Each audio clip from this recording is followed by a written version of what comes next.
Good evening, everybody, and welcome to Lovington Wildcat Stadium. Wildcat Stadium high atop Brian Urlacher Field. I'm TJ Miracle. Dawn Morgan patrolling field side once again this year, and we'd also like to welcome in, I can't talk all of a sudden, it has been a very long day, Brad Henderson, who joins us. He's going to be helping us with the camera this season. Well, it finally happened. I got to fire my camera guy, so Brad's going to be helping us out with that, and we definitely appreciate it. So we are here tonight on Z94 KZOR, also on the Z94 KZOR app, on the Lovington Sports YouTube channel, and HobbsAmerica.com. And tonight, we are also the Giant Game of the Week on 94.9, the Country Giant KBIM FM in Roswell and KBIMradio.com. With Tiff Stuber and Max Carranza in the One Radio Square Studios engineering and producing, Anna Moreno in the Giant Studios engineering and producing. Here we go. We are back to it, another season of high school football. The Friday Night Lights, well, they're not on yet, but they will be shortly. So Lovington coming in as the number 3 ranked team in Class 4A. When we last saw them, we're in Silver City in a tough-fought ball game, but of course falling in that one in the semifinals and putting the three-peat bid to bed for Roswell High. They are number 3 in Class 5A. So they are a 5A team. When it comes to football, I believe they're 5A in everything instead of 6A. A little weird the way we do football and basketball and every other sport sometimes, but all that matters is we're playing football again tonight, Dawn Morgan, as what's it like down on the field, the blue turf at Brian Urlacher Field. Sorry, didn't realize you didn't have your mic on, Dawn. So check. Oh, there we go. All right, there we go. All right, new microphone. Yeah, new microphone, new controls. I think it was on mute. So, yeah. And now when I try to do that on purpose, no way. It won't happen.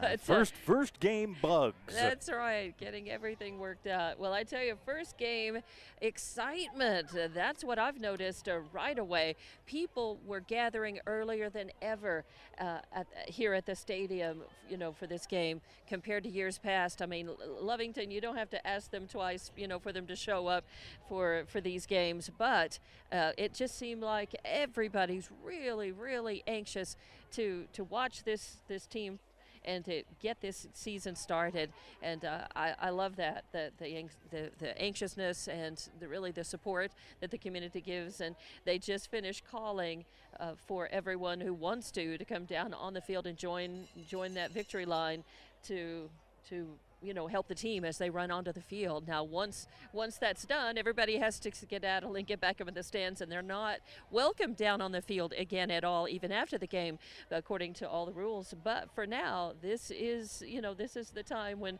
all the community to come down, and families are here, and moms and dads are holding the toddlers and getting ready to have the team run through the big blue Panther and then out on the field through this big line. And they're spread out almost to the 50-yard line here. So it's a good showing so far. And I think there are still more people coming in even as we speak. Well, there probably is, and going to be an exciting game here tonight. Of course, a lot of new names, but a lot of returners for the Wildcats, names that everybody is going to recognize. Now, a couple of guys we're probably not going to see tonight, as Cardenas and is not suiting up tonight.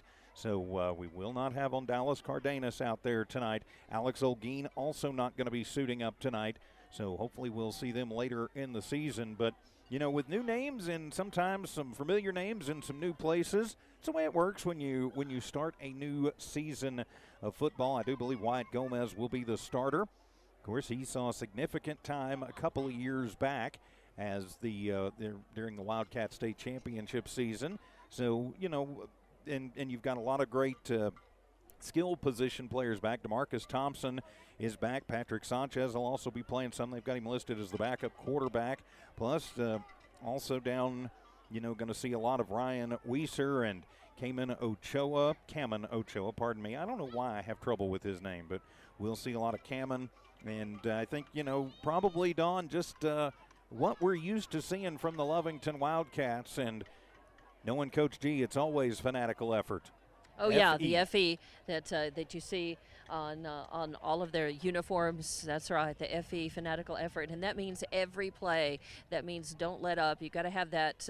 I also call ferocious intensity, but it is fanatical effort, and I think it works both ways. Is just he wants to see everybody engaged, and they're mentally, physically, fully engaged, fully committed, 100% to each and every play, every minute out here on the field. Got to have that focus and that intensity and that commitment, to every, that body and mind commitment to every play. And when you have that, you're going to have fewer mistakes, you have better intensity, usually you have better execution and better results out on the field. Well, you certainly do. And Lovington hoping for good results. They played a meat grinder of a pre-district schedule last year, and they've got the exact same schedule here this year. Roswell High comes in, again, under longtime head coach Jeff Lynn. They are the number 3 ranked team preseason in Class 5A. And I have a feeling with Coach Lynn, he doesn't do a lot different every year. He's going to run. And then when you least expect it, he's going to have his quarterback, Manny Fuentes, drop back and probably kill you for 50 yards. So you've got to be prepared for that. If you're Lovington, if you're Roswell High, you're just going to do exactly what you do. As the two teams heading out of the Brian Urlacher Training Center and out onto the field, as the Wildcats will take the field first. They are wearing the home blue unis with the white letters and numbers, the white helmets with the Cats in blue on the script, as the Cats take to the blue turf for the first time under the Friday night lights in the 2023 season. For Roswell High, they're getting ready to break through the big Roswell banner down in their end of things. They are wearing the road white unis, all white with red hats and very light gold letters and numbers. I really thought they were supposed to go with more of a contrasting number this year, but we learned last night apparently that has not taken effect yet. So with Roswell High, I'm going to apologize in advance for maybe having a little trouble, especially when the sun goes down, picking up those numbers. Just looking forward to this one tonight, of course, here on Z94 KZOR. You are listening to your Stone Oilfield Services pregame show. Stone Oilfield Services, proud to have them part of the family once again. Also welcome in Eastern New Mexico University, CYA Trucking Insurance, Devon Energy, Eunice Pump and Supply, Man Welding, the Lee County Electric Cooperative, Bob's Thriftway, Lovington Schools, and Lovington Auto Supply, making Wildcat football possible. And our giant game of the week sponsors, Roswell Seed Company, Bank of the Southwest, Roswell Nissan, CAS Enterprises, and Roswell Honda. Getting ready for the playing of the national anthem, so we will take a timeout and come back and kick this one off. This is Lovington Wildcat and Roswell Coyote football on Z94 KZOR and on the Country Giant KBIM. Clear. Thank you. We clear in Roswell, Anna.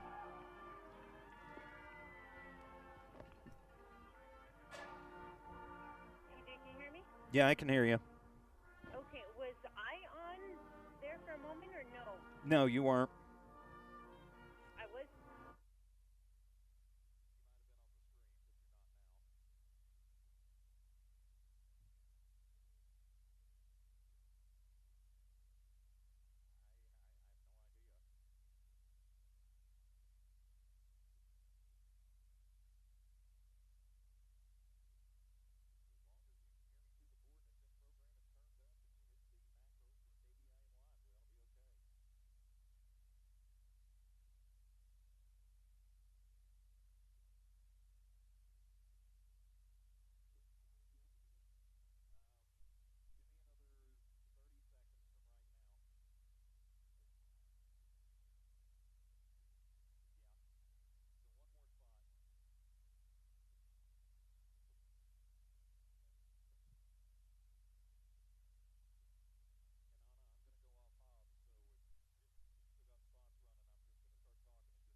You're listening to the Lovington Wildcats and the Roswell High Coyotes on Z94 KZOR Hobbs Lovington, the Z94 KZOR app, HobbsAmerica.com, and the Lovington Sports YouTube channel. Please subscribe to that YouTube channel. We've got to select our $100 winner sometime in the next week. You are also listening on KBIM FM Roswell, the Country Giant 94.9.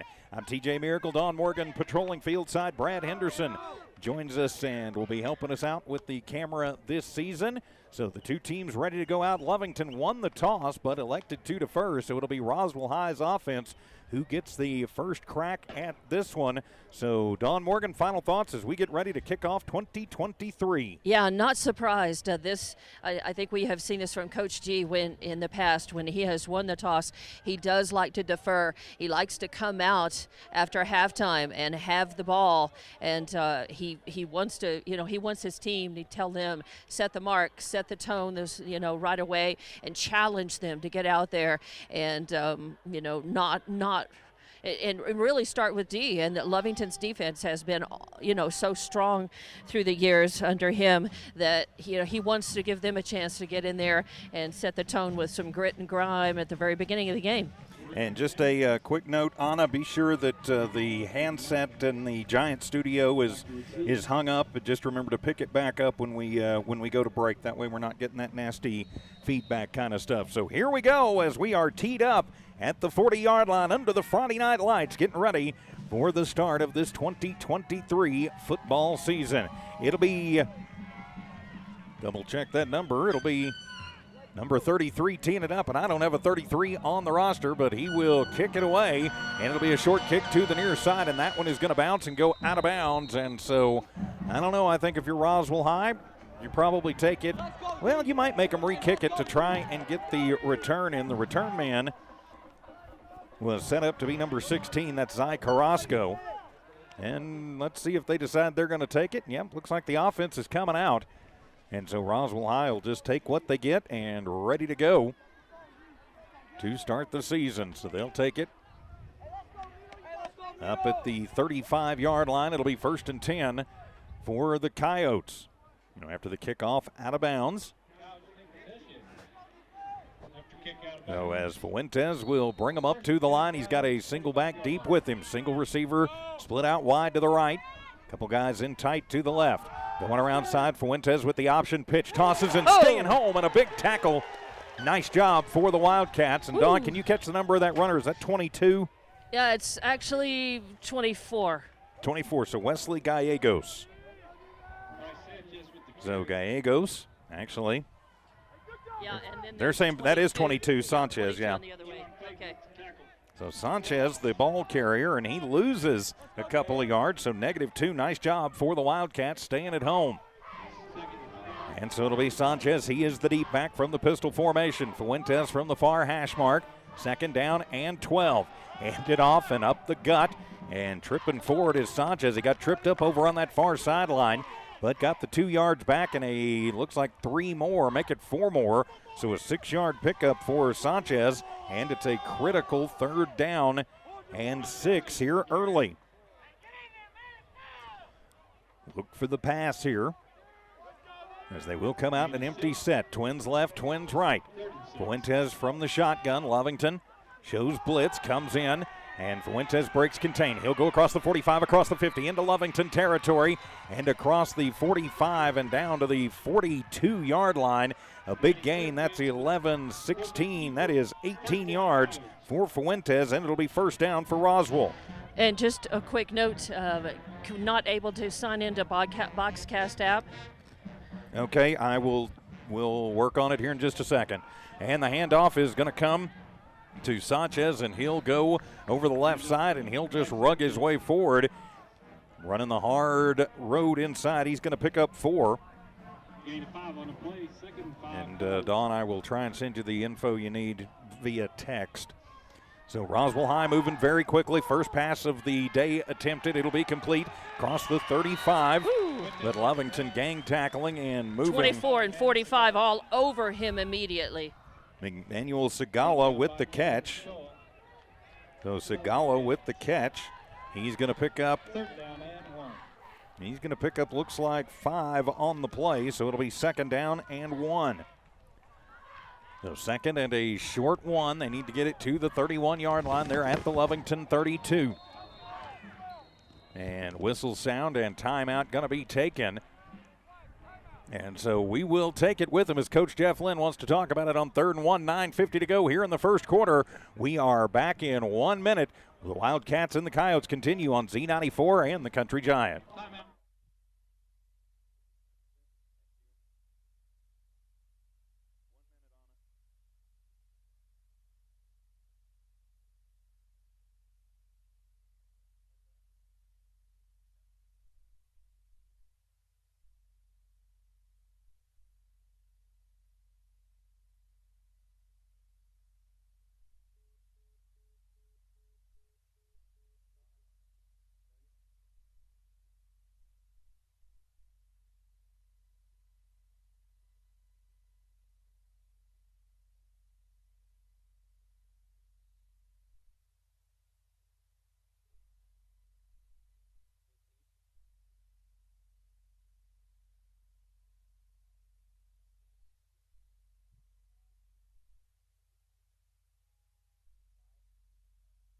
Welcome back to Lovington Wildcat football, and on the left side of things, a bowl forward, and that will be Fuentes, who keeps it himself, gets across the 30 to the 29-yard line. It'll be a pickup of 3 on the quarterback keeper, and it will move the chains. So Roswell High just methodically moving the ball down the field. As again, I'm trying to get 3 things at a time done here. So it'll be 1st and 10 from the 29-yard line. As Fuentes up under center, the deep back is Sanchez. Lovington with 5 men across the front, and we got movement all over the place. Let's see if somebody from Roswell jumped or if we broke the plane and came off sides. Waiting on the call to be sure, and it will be false start on Roswell High, so move them back 5 yards. Back 'em up 5.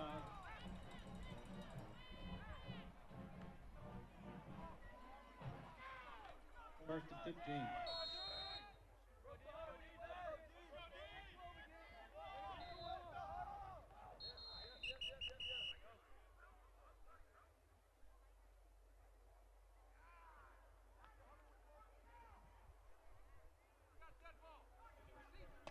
And we'll have another false start on Roswell, looks like. So back-to-back penalties is moving Roswell backwards. It goes from 1st and 15 to 1st and 20. So move them backwards. And so that'll bring up a 1st down and 20. 9:21 to go here in the first. So Roswell moved pretty efficiently forward, now moving backwards. It'll be Fuentes from the shotgun. Twins left, 1 right. Deep back with him is Sanchez, and flags fly again. Ooh. As we're getting all kinds of flag play out there. And it looked like somebody on the right side of the Roswell line jumped there. Yeah, saw some illegal And motion. it will be, it will be false start on Roswell. So 3 straight false start penalties on the Coyotes have got them moving backwards. We'll take it. Yes, we will. If you're a Lovington fan, if you're a Roswell Coyote fan, you're not liking this one that much at all. From the 44-yard line. 1st down and 25 now with 9:04 remaining here in the first.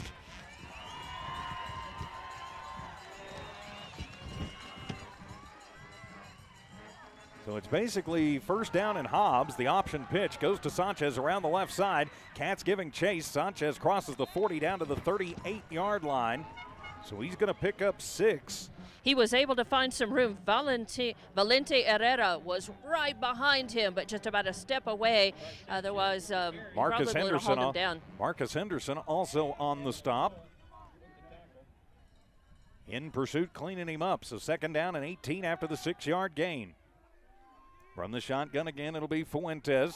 3-step drop, has time. Now the pocket collapses, puts it over the middle, has a man wide open at the 15, inside the 10, down to the 8-yard line as they lost that man and let him get completely free and toss it down. Dawn, I couldn't catch that stupid gold number. Yeah, and it's number 31? 31. No, 31. So 31, it'll be Connor Nichols. So that'll be the 3rd 1st down for Roswell, and that'll make it 1st and goal. So they go from the 37 down to the 7. It's a 30-yard gain, 1st and goal. And they will go to the left side of the end zone and come up just shy.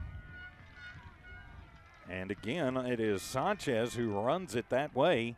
He's going to pick up, looks like 6, and pretty much is his normal. And so it'll be 2nd down and goal now from the doorstep. Lovington putting everybody on it. And it'll be Fuentes just keeps it himself and goes over the middle from 1 yard out. And the Roswell High Coyotes strike first. 7:56 to go here in the first quarter. Roswell 6, Lovington nothing. The point after still to come. And despite all of those penalties, Roswell able to overcome that and get in the end zone in record time here. Just under 8 minutes left to play in this first quarter. And the point after is up, and it is good. So with 7:56 remaining in the first quarter of play, it is Roswell 7, Lovington looking for their first offensive possession. We'll be back in 1 minute as the Wildcats and the Coyotes continue on Z94 and KBIM.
It's a 1 yard quarterback keeper for Manny Fuentes, and then the point after is good. Roswell High strikes first on the 2023 season and takes the early 7-0 lead. With Don Morgan fieldside, I'm TJ Miracle. Brad Anderson helping us out with the camera. Max Carranza in One Radio Square in the KZOR studio, engineering and producing. Ananelli Moreno in the KBIM studio tonight, engineering and producing. Appreciate you being with us wherever you are around Southeast New Mexico, West Texas, and the world. And it'll be a high end-over-end kickoff. Lovington will go back and field it at the 5, up to the 10, to the 15, cutting back to the 20, to the 25, out to the 30, still on his feet. And moving forward is Jaden Gutierrez. So a good return by Gutierrez. And it'll be first down for the Wildcats.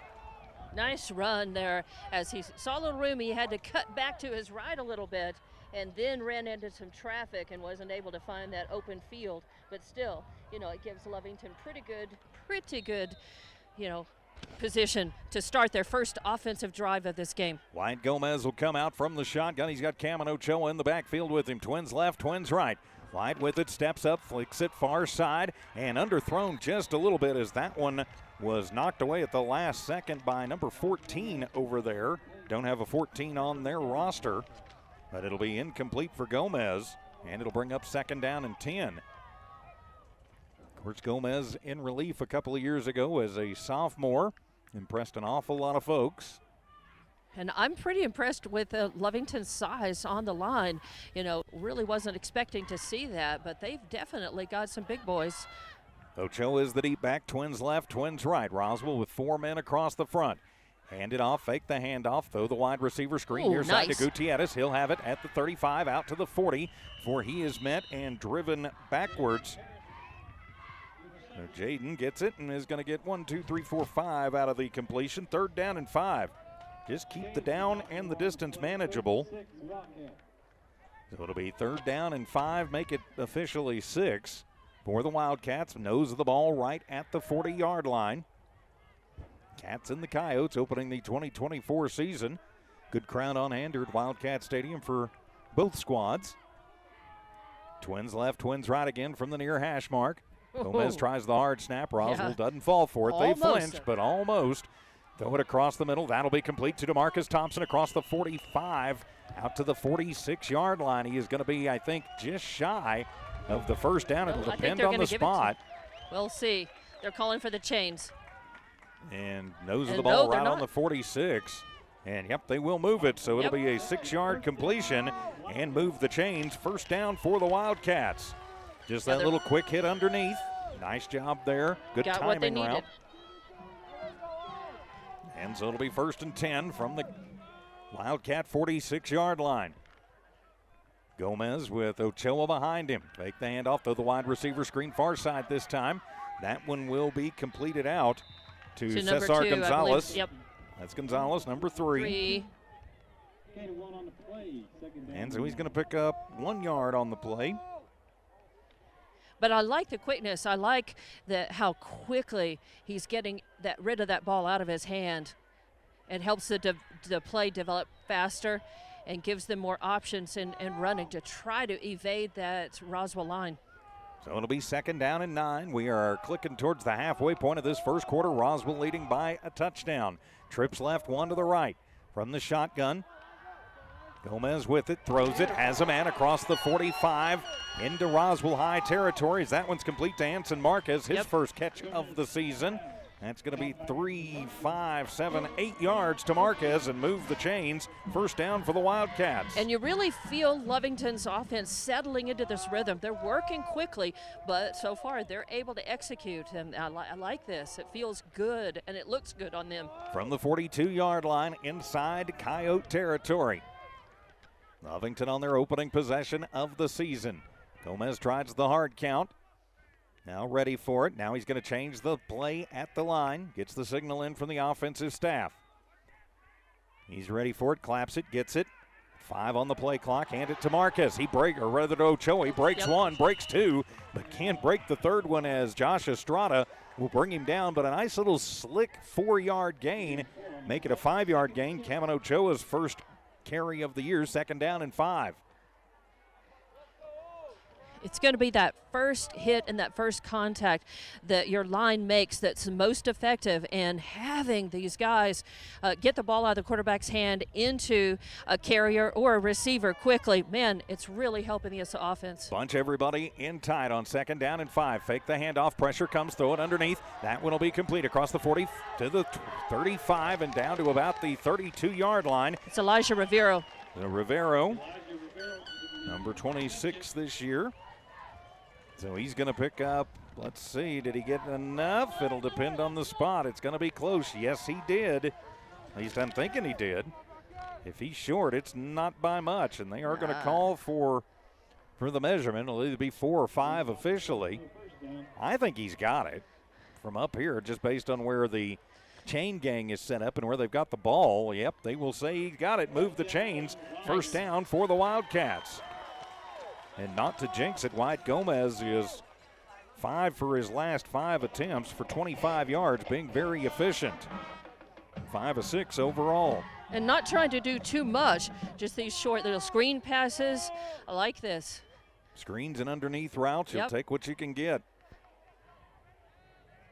Is Gomez going to change the play at the line? Twins stacked up on the left, a single receiver right, wide, or rather a tight end on the left side. Pardon me, from the far hash mark, Ochoa is the deep back. Changing the play again, got to go, and they didn't get it off. That'll be delay of game. So a 5-yard penalty, and that's just trying to get everything in too quickly, and a little bit of trouble communicating exactly what they wanted when they wanted it. Right. So this was the kind of the territory of the field where Roswell High got in trouble on their opening possession of the ball game. Yeah, they had 3 straight false starts. Lovington needs to blow through this, fix it, and move on and not get mired, not get stuck in that little pattern. So it'll be 1st down and 15. But this gives them plenty of time to figure it out, reset, and grab that momentum again that they've had since the very start of their first offensive possession here of this game and this season. Twins right, 1 receiver to the left, tight end left side. Flip it on the end around. Coming around is going to be Gonzalez, and nowhere to run, and Gonzalez going to go down behind the line. He's met by a couple of Roswell High Coyotes, including Zy Carrasco. He's going to lose a couple on the end around. Yeah, just could not find any room to turn the corner. Roswell was in pursuit quickly, and just even with his speed, could not find any room to turn the corner and move upfield. So they're going to lose 2 yards on the play, so it'll be 2nd down and 17. Send 3 receivers right, 1 to the left. Gomez ready for it, has time, throws it up and overthrows DeMarcus Thompson. Carrasco was bearing in on him, but just sailed it over the head of DeMarcus, incomplete. And so now 3rd down and 17. You don't have a lot in the playbook for 3rd and 17, but you got to figure out something. And we know Coach G, if he can get positive yardage here, is probably going to think about going for it on 4th down. Yeah, they just need to take And we've got a holding penalty on the Wildcats. I'm not sure they don't just decline this one. Yeah. And it will be holding on Lovington. And yeah, though, they're going to take it. I think I would have taken the result of the play, but there's a reason why I am up here.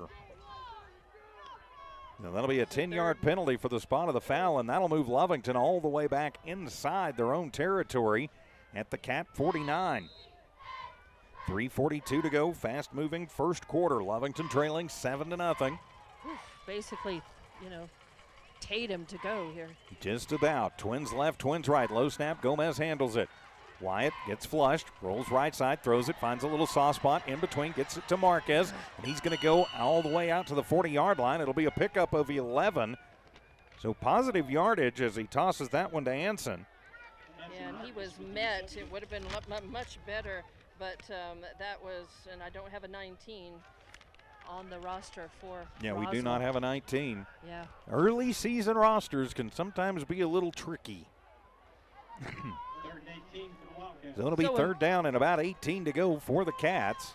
A little more manageable. They needed to take a bigger bite out of that, but we will take that. Empty set in the backfield, 3 receivers right, 1 to the left. Cats moving from the right to the left on your radio dial.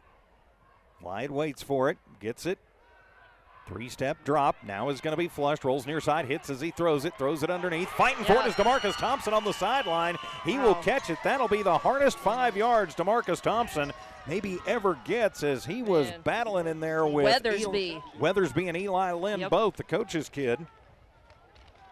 And I don't know how he managed to grab that, but he did. He kept his elbows really tight into his side, and I was right behind him a few yards back so I could see that angle, and he did a great job of protecting it, getting that ball and protecting it. And so now it'll be 4th down and about 13 to go for the Wildcats. You know they are going to go for it. G means go. Lovington trailing 7-0 from their own, from the Roswell 35-yard line. Send a man in motion. They're going to try the Statue of Liberty and letting it fly, going underneath to Thompson and in and out of his hands at the 5-yard line, as Gomez actually got the pitch from Cesar Gonzalez and pitched it down the field. And Carrasco was on him so tight, knocked him down. And otherwise, man, that had end zone written all over it. A beautiful try, but just not quite there. So over on downs for the Wildcats.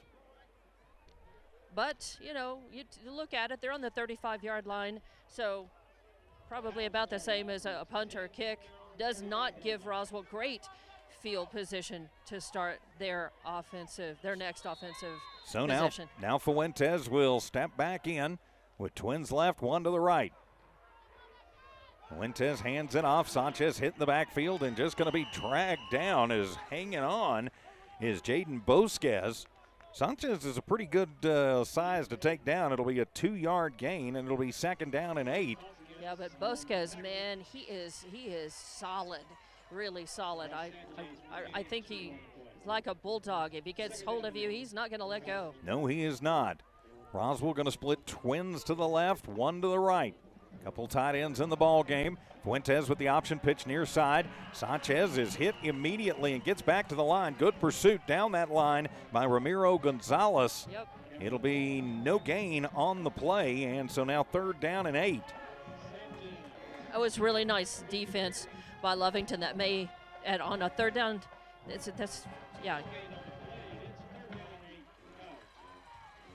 just trying to seal off Roswell and control them and try to get the ball back if Lovington's D can come through here. Now Lovington you want to love to take it back over. Lovington going to go man coverage. You want to stay where you need to be.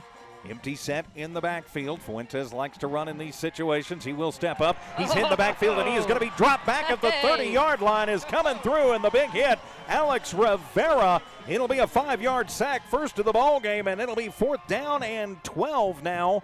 Make that 4th and 14. Rivera came through that line like he was a hot knife through butter, and he just grabbed his man and took down. First sack of the game. Awesome. So first sack of the game, and it will be punt time for the Roswell High Coyotes with 92 seconds to go here in the first. As awaiting the snap, it comes. Going to be a high spiraling punt. Going to be fielded on the run back at the 30-yard line as Zadrick Betancourt will get it. Fielded it officially at the 32, and that's where the Wildcats will take over on their second possession of the ballgame, trailing 7-0.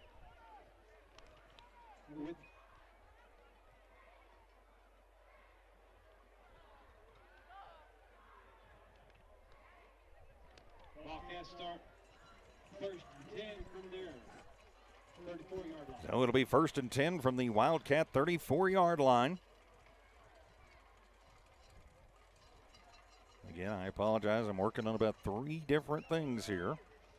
So 1st and 10 for the Wildcats as I get things flipped back over onto the right side of things.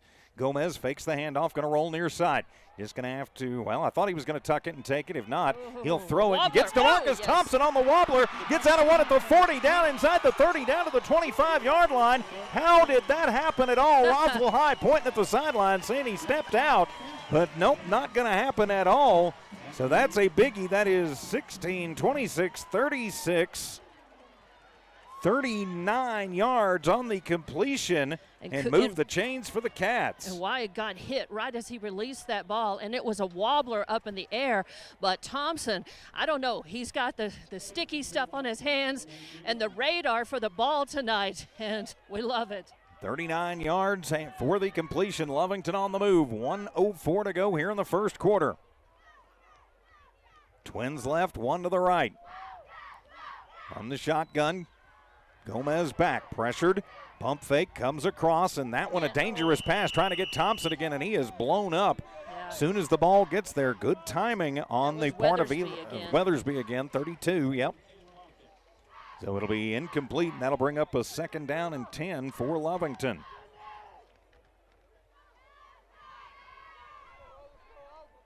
So again, offensive huddle, taking some time here. Wyatt making sure he knows the play.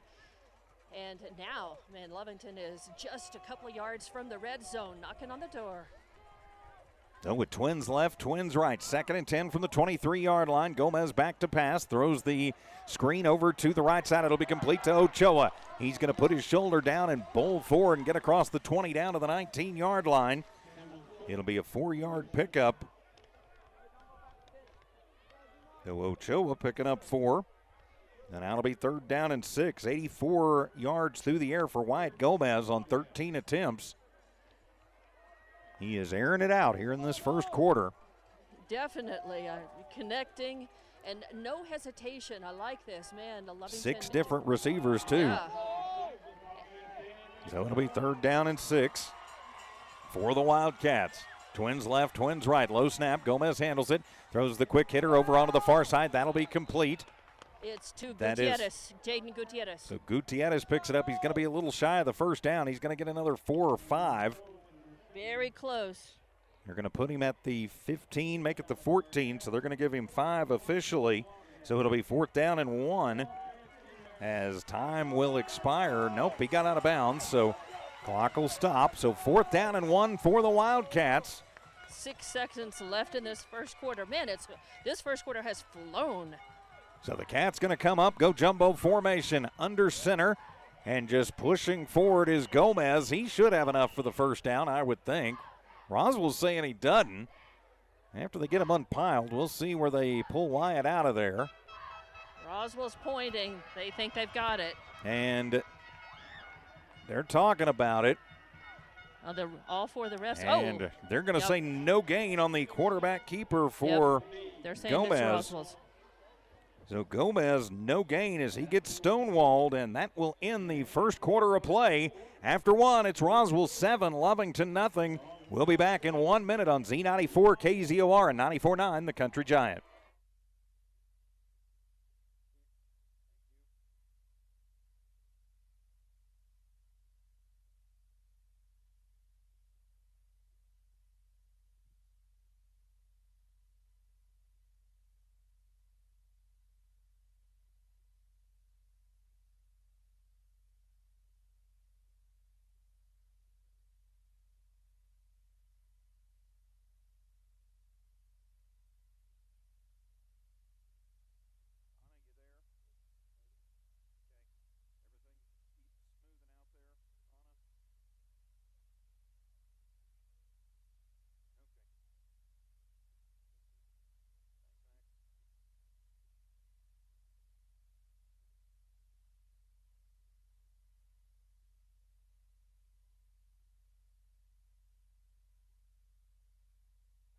It was no gain on 4th down and a yard for Lovington deep inside Roswell High territory to end the first quarter. So over on downs, and Roswell High will start the second quarter just like they started the first quarter. So maybe when Lovington gets that ball back, that third offensive possession, a drive will be the charm. Maybe so. And so Manny Fuentes will lead his charges back out, fakes the option pitch. I think that was a mistake. Now he's going to throw it, has a man. Finds a little soft spot out around the 20, 25 to the 30, 35, and out near the 40-yard line, complete to Nichols. And that's a biggie. That's going to wind up being about, let's see, they're going to put him at the 41. So from the 14 to the 41.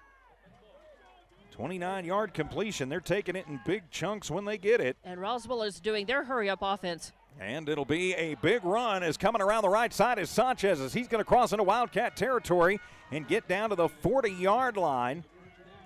So that's going to be another 18 yards in the book for Sanchez. And, yeah, Roswell High starting to move things along. That's their 5th first down of the ball game. Right. And again, moving up to the line very quickly. So Lovington's D's got to get ready, got to get set, got to get mentally prepared and tough to try to hold the line here and keep them from scoring again. Sanchez is the deep back with Twins to the left. Hand it off. Sanchez just going to go right up the middle. He's got a hole, and he's going to cross the 35 and be down near the 30. Depending on the spot, he should have the first down. As the big boys up front just pushing them forward, and yep, it will be 10. So move the chains for the Coyotes. Their 6th first down of the first half. Oh, Lovington pretty much just moving the ball at will right now. Got to make the stops. So it'll be first down and 10 from the 31-yard line officially. 1 minute gone here in the second quarter. Fuentes thinks about the option pitch, keeps it himself, and he is going to be dragged down. Falls forward, is going to wind up with a yard out of it. A couple of cats. Herrera. Piling up from under there. Also looks like Marcus Henderson, the senior, coming up from underneath. Have a feeling proud Papa over here. And his number, actually, Henderson's not on the roster. 87. 87. Yeah, way down toward the end. Okay. I was missing that right down toward the end, looking for that. Oh, it'll be second down and a long 9. Twins left, Twins right. The pitch to the right side. New running back in the ball game as he's going to go forward, and he's going to wind up getting about 9 yards out of it. That was number 34, Abby Toscano. Toscano going to be close to the first down. They're going to say he's just a skosh short. So from the 22-yard line, needed to get the 21, 8-yard pickup for Toscano. And again, Roswell High just playing big boy football down there. Now they're going to bunch everybody in tight and send a man in motion, and that one going to get dropped but picked up by Fuentes, but no gain. Yeah, Lovington keying in on that right away. And they're going to drop him. Yeah, no gain on the play, and so it'll be fourth down and 1. Yeah, that was Padilla carrying. No, Padilla. So Padilla with no gain. And so fourth down and 1, and they'll have Padilla up under center once again, number 35. They're going to try the quarterback again, and they will option pitch it, and that one will be to Sanchez, and he's hit at the line but falls forward. It's going to be very close. Couple of Cats coming up. Julius Arroyo on the stop. It'll all depend on the spot. And Henderson was like, he's a big, tall drink of water. He's one of the big, tall weapons on the line for Lovington, and he's saying, yeah, we need to measure that. Lovington's pointing their way. Roswell's pointing their way. The referee's discussing it. Coach Lynn on the far side telling him he got more than he might have actually gotten, arguing about the spot a little bit. Yep, they're going to bring the chain out. They didn't have far to bring it out, just about like 6 inches, yeah. Yeah. As they stretch it out, from here it looks Didn't short, get it. and it will be short, and so it'll go over on downs as it'll be Wildcat football as they return the favor and will get the football back. It's funny, Henderson, he was putting his finger up right away as soon as that ball was down on the turf and saying, it's Lovington's. We got it. He was right. So it'll be 1st and 10 for the Wildcats. Let's hope third time is the charm from the 21-yard line inside their own territory. 7-0, Roswell High in the lead. Now Lovington going to split 4-receiver set. 2 left, 2 right. Low snap. Mez handles it. He's going to throw the screen near side. That'll be complete to Gonzalez, and he's going to be hit immediately. Might have got back to the line of scrimmage. Flag on the play. Damian Casada on the stop. Yeah, we'll see. That flag was thrown right there, right as that ball was. It's in the neighborhood caught. usually of holding or illegal man downfield. We'll see. It will be personal foul on Lovington. Face mask, an offensive face mask. You don't see that one very often. Right? Now, that'll be a 15-yarder. So Lovington, 3 penalties for 30 yards and moves them the wrong way. It'll be 1st down and 25 when they work all this out. I think they're discussing if it's half the distance or 15.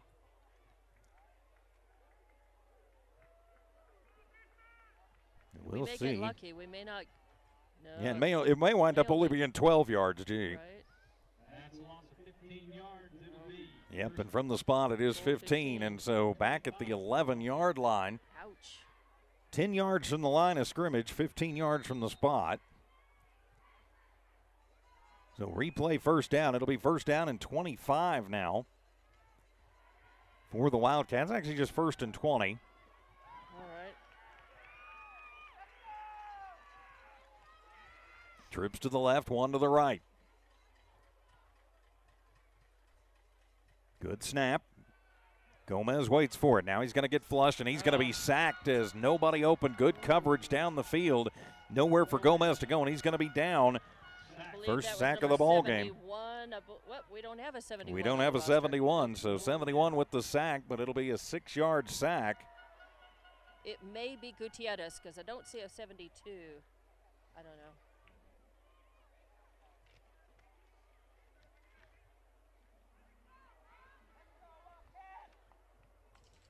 So Lovington has to reset, rethink here. They got a long ways to go.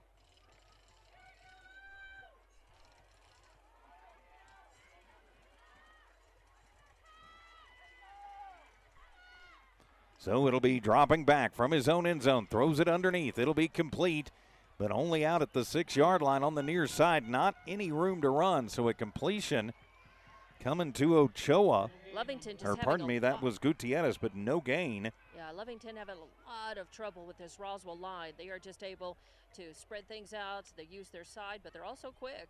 And they're just sealing things off and not giving Lovington any chance to move through holes or to get enough speed to turn the corner and move upfield. So we're going to see that's going to be 3rd and 25 now for Lovington as they line up. 3rd and a long way to go as Wyatt Gomez from the shotgun trying to get him to jump. Not going to do it. So it's 3rd down and Hobbs. Low snap. Handed off, and Ochoa gets hit around the horse collar, but no flag on the play. Is going to get forward and get 2 or 3 yards out of it. So just trying to get a little breathing room, I think, here for the punt. Right, just trying to get them out of the shadow of the end zone as much as they can. And special teams are on. So it looks like Lovington will punt on this 4th and 22. And back deep to receive will be Connor Nichols for the Coyotes. Yeah, they're putting all their eggs in his basket. It looks like DeMarcus Thompson will punt it away. Good snap. Pops it straight up in the air. It's a spinner that is going to go out of bounds at the 26-yard line. Oof. Ouch. No. So only about a 20-yard punt. And sometimes when that happens, it just goes off the side of the foot. Maybe didn't get solid contact on the middle, on the end, on the middle to the end part of the toe. Kind of went off the side and just gave it kind of a sidewinder there, sidewinder spinner. So it'll be Roswell High football. They're going to spot it at the 27. Gave them an extra yard out of it. As Fuentes will lead his charges back out. Takes a two-step drop, looks to pass. Coming near side and underthrows it as battling on that far side was number 41, Lonencio Macias, and Cesar Gonzalez down there, but it'll be incomplete. First incompletion of the game for Fuentes. So it'll be second down and 10. 6:28 to go, first half, 7-0. Roswell High in the lead. It is the opening game of the 2023 season for both of these squads. Two receivers split out to the right side this time. Fuentes quickly back to the line. Low snap, handles it, hands it off to Sanchez. He just goes up the gut and gets it out to the 25-yard line. 2-yard pickup. Nothing doing. You got some good coverage there. Julius Arroyo and Alex Rivera. Looks like Herrera also in on the stop. Right. So it'll be second, make that third down and 8 after the 2-yard gain. Clock ticks down to the halfway mark. Fuentes from the shotgun fakes the option pitch. Now he rolls right side, looking down the field, throws it across his body, going to the back of the end zone, has a man, and that will be complete for the touchdown as he gets Peyton Kennard from 25 yards out. So Kennard with the touchdown. And Betancourt was the nearest Wildcat to him, at just too many steps away to be able to do anything about the completion there. Lovington has lost too many Coyote receivers tonight. Fuentes is now 4 of 5 for 89 yards and a touchdown. The point after to come. As Kennard got the touchdown, now he's going to attempt the point after. Snap is good, the hold is good, the kick is up, and it is good. So 5:47 to go here in the first half of play. Roswell High 14, Lovington nothing. We'll return with more Lovington football on Z94 KZOR and Roswell football on 94.9 The Country Giant.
Peyton Kennard gets a 25-yard touchdown pass from Manny Fuentes. Then he kicks the point after. And with 5:47 to go first half, it's Roswell High 14, Lovington nothing. So Kennard will kick it off. It is a high end-over-ender. It's going to be fielded back at the 2-yard line, bringing it out across the 5 to the 10 to the 15 to the 20, 25. Out across the 30, 35, still on his feet and still going and still moving is Elijah Rivero, and he crosses the 40 before he is finally bumped out of bounds at the 44-yard line. Great return, nice run. He really had to pick his way through defenders to get that kind of yardage. So now it'll be up to the Lovington O to see if they can get things back on track. They trail by 2 touchdowns. Don Morgan field side, I'm TJ Miracle. Brad Henderson handling camera duties for us from high above Wildcat Stadium and Brian Urlacher Field. So by the White way, Gomez from the shotgun. Twins left, twins right. Low snap handles it. Hands it to Ochoa, and nothing doing as he goes right into the teeth of the Roswell line and gets back to the line, but no gain. It'll be 2nd and 10. And I think the low snap didn't really change the play at all, but it slowed it down and allowed that Roswell line to move up and through even faster. So they've Lovington offense have had a little bit of problem with the low snaps, the turf snaps as I call them. The turf monster is biting, but not hard yet. So it'll be 2nd down and 10 for the Wildcats. And we've got a man moving up front as Bosquez getting a little bit antsy there, trying to pick up his man before the ball gets snapped. It happens. 4th penalty on the Cats, for 35 yards, but now it's 2nd down and 15.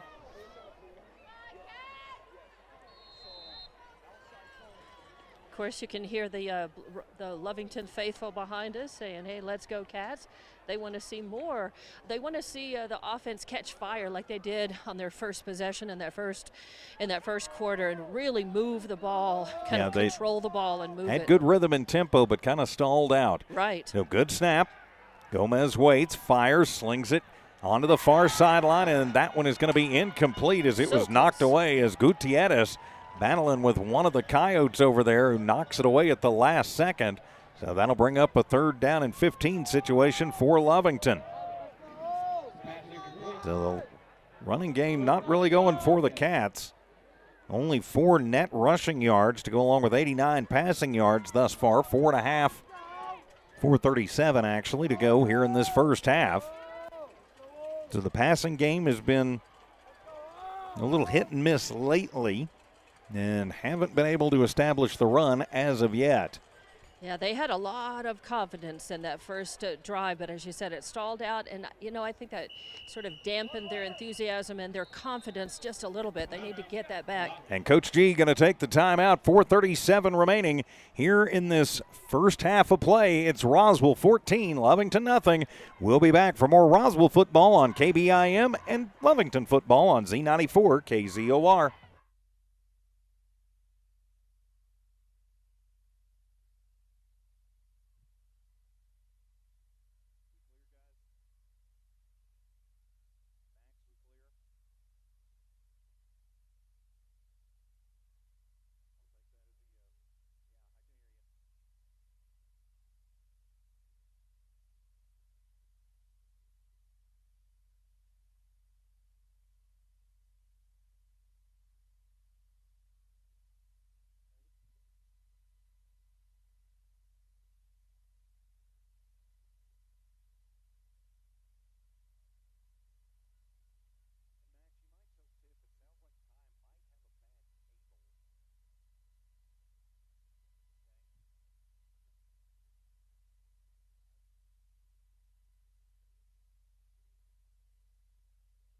And welcome back to Lovington Wildcat and Roswell Coyote football from the Noel-Mark family of stations. I'm TJ Miracle, high above Wildcat Stadium. Don Morgan patrolling the blue turf at Erlacher Field.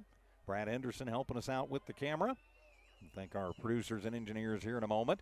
Trips to the right, twins to the left. Send a man in motion, empty set in the backfield. That's Ochoa in motion. Gomez looks to pass, going to get flushed, rushes near side. Looking, directs traffic, still looking, tosses it back across his body, and that one is going to be picked off. Dangerous pass, and they paid for it as right into the hands of Carrasco and the INT. First turnover of the ball game, and that is a costly one for the Wildcats. Ouch, ouch, ouch. Yep, that's about all you can say about it. Of course, while we have a moment, big thanks to Max Carranza in studio engineering and producing at One Radio Square. Ananelli Moreno in studio at the Country Giant tonight. Appreciate their help and support. And appreciate you being with us wherever you are around the world. So Roswell High takes over up 2 scores after the Lovington turnover. Going to move everybody over to the near side. As Fuentes on the end around is going to pitch it. Yep, and coming around and room 13. to run and to the 20, 15, and saving the tackle. That is Estrada. So Estrada goes from the 37 down to about the 10-yard line. That was a very good fake. Everybody bit on that, and it was hard to watch Estrada pick that up and carry it with almost nobody following them there. 26 yards for Estrada. It'll be 1st and 10 from the 11. Roswell High knocking on the door again, trying to make this a 3-score lead. Good snap, hand it to Sanchez. He just goes right up the middle, still on his feet, and gets down to the 6-yard line. Sanchez 11 carries for 57 yards. And Roswell High quickly back to the line. Coach Lynn moving them up and putting them in warp speed. So 2nd and 5. Look, throw the wide receiver screen near side. It'll be complete and into the end zone for the touchdown to number 11. And we don't have an 11 on the roster, but it's good for a 6-yard touchdown pass for Manuel Fuentes to number 11. Again, we apologize. We do not have that on the roster. We got from the Roswell Athletic Department today. So 2nd touchdown pass for Fuentes. Yes, it'll be Kennard in to kick the extra point once again. Snap is good, the hold is good, the kick is up, and it is through. With 3.5 minutes remaining in the first half, it is Roswell High 21, Lovington nothing. We'll be back in 1 minute as Roswell and Lovington football continues in a moment.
Fuentes throws an 11-yard touchdown strike, or rather a 6-yard touchdown strike to number 11, who we don't have on the roster.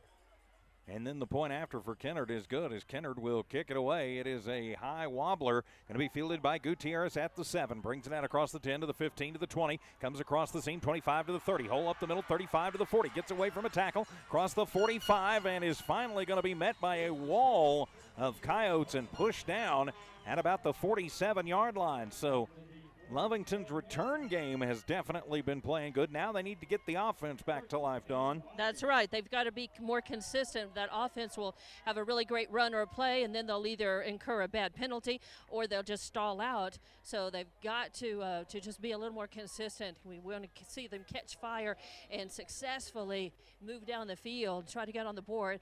You know, it's 21-0 right now. If they can get at least one score before half, that's still manageable, and they will have the ball to start the second half. And from the shotgun, Gomez with it, fakes the handoff, comes across the middle. Nice. A little quick hit, throws it underneath to Rivero, and that will be a pickup of 8 to Rivero, and that'll be his second catch of the ball game. 97 yards for Gomez thus far in the first half. So it'll be second down and officially 3. We click down under 3 minutes remaining here in this first half of play. Lovington trailing by 3 touchdowns. Twins left, Twins right. Gomez from the shotgun. Fakes the handoff again, rolls near side, directs traffic, throws it underneath, has it to Gonzalez, and he's going to fall forward and dive forward. Might have gotten a yard out of it. Yeah, right number at the 45. 5 stops him, and we don't have a 5 on the roster either. Also number 7. We don't have a 7 on the roster. It'll officially be a 1-yard gain on the little screen pass. Now and so it'll be third down and 2. And if they can do this, I think they just need to get through this mentally and prove that they can do this. They can come up and not get stopped. Still with 2 timeouts remaining, and flags fly, and false start on Lovington as somebody jumped. So it goes from 3rd and a pretty manageable 2 back to 3rd and 7.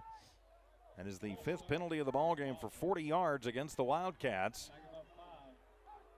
To move them back to the 50-yard line, they need to get it to the 42, 43 for the first down.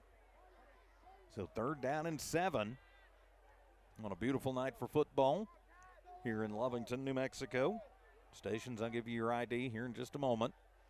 Trips to the left, one to the right.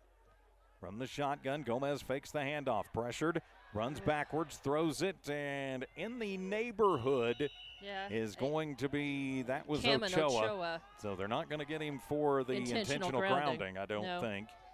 Ochoa was just close enough for that not to happen. He was looking for anybody to try to pitch it out to. So it'll be 4th and 7 from right at midfield. 1:47 to go in the first half.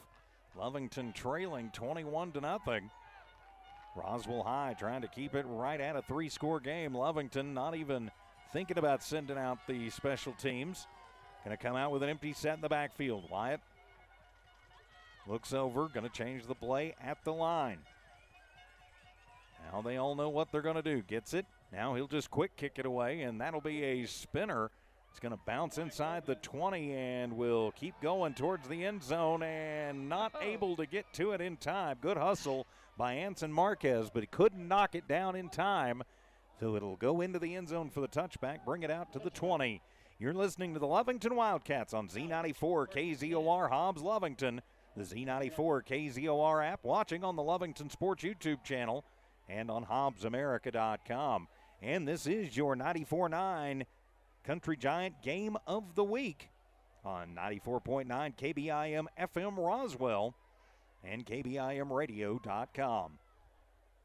I'm TJ Miracle, high above the blue turf at Brian Urlacher Field here at Wildcat Stadium. Don Morgan fieldside, Brad Henderson working the camera for us tonight. As whistles sound and timeout going to be taken by the Wildcats, so we'll just keep it right here. Say a big thanks to all the good folks who make both of these broadcasts possible. For the Giant Game of the Week, Roswell Honda, Roswell Seed Company, Bank of the Southwest, CAS Enterprises, and Roswell Nissan.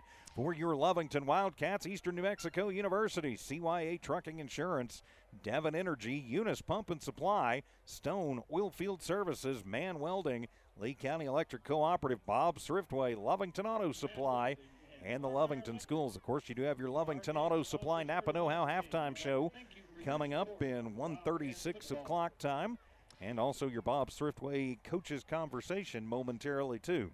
Lovington really battling a lot of injuries. In this first game, you see Ryan Weiser not suited out. He's on the sidelines and he's helping out and hydrating the players and being of help. But also, we noticed that Olguin and Ondalis not here, and Weiser was able to tell me that they're all out with injuries right now.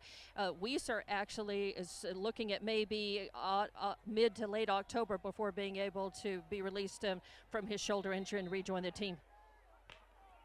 Great reporting down there, Dawn, as Fuentes back to pass, going to throw it, has an underneath man as the pressure comes, spins away from one, gets out to the 30, to the 31-yard line, as that'll be complete to number 41. That is Macias. So Macias goes and gets 11 yards, and it'll be another first down for Roswell High. 1:06 through the air for Fuentes.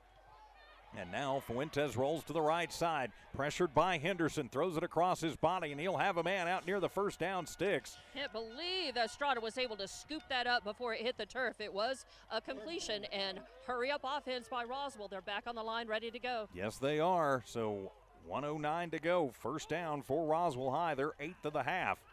Fuentes going to throw it and almost throws it into the hands of Ribeiro. Right, but he connects instead, and this target steps out of bounds right away to stop the clock. That was 20, was it Gallegos? We'll say it's Gallegos. Maybe. I saw a 2, a 20-something. So he picks up 5. We know that. Sanchez. I don't know. One of the two.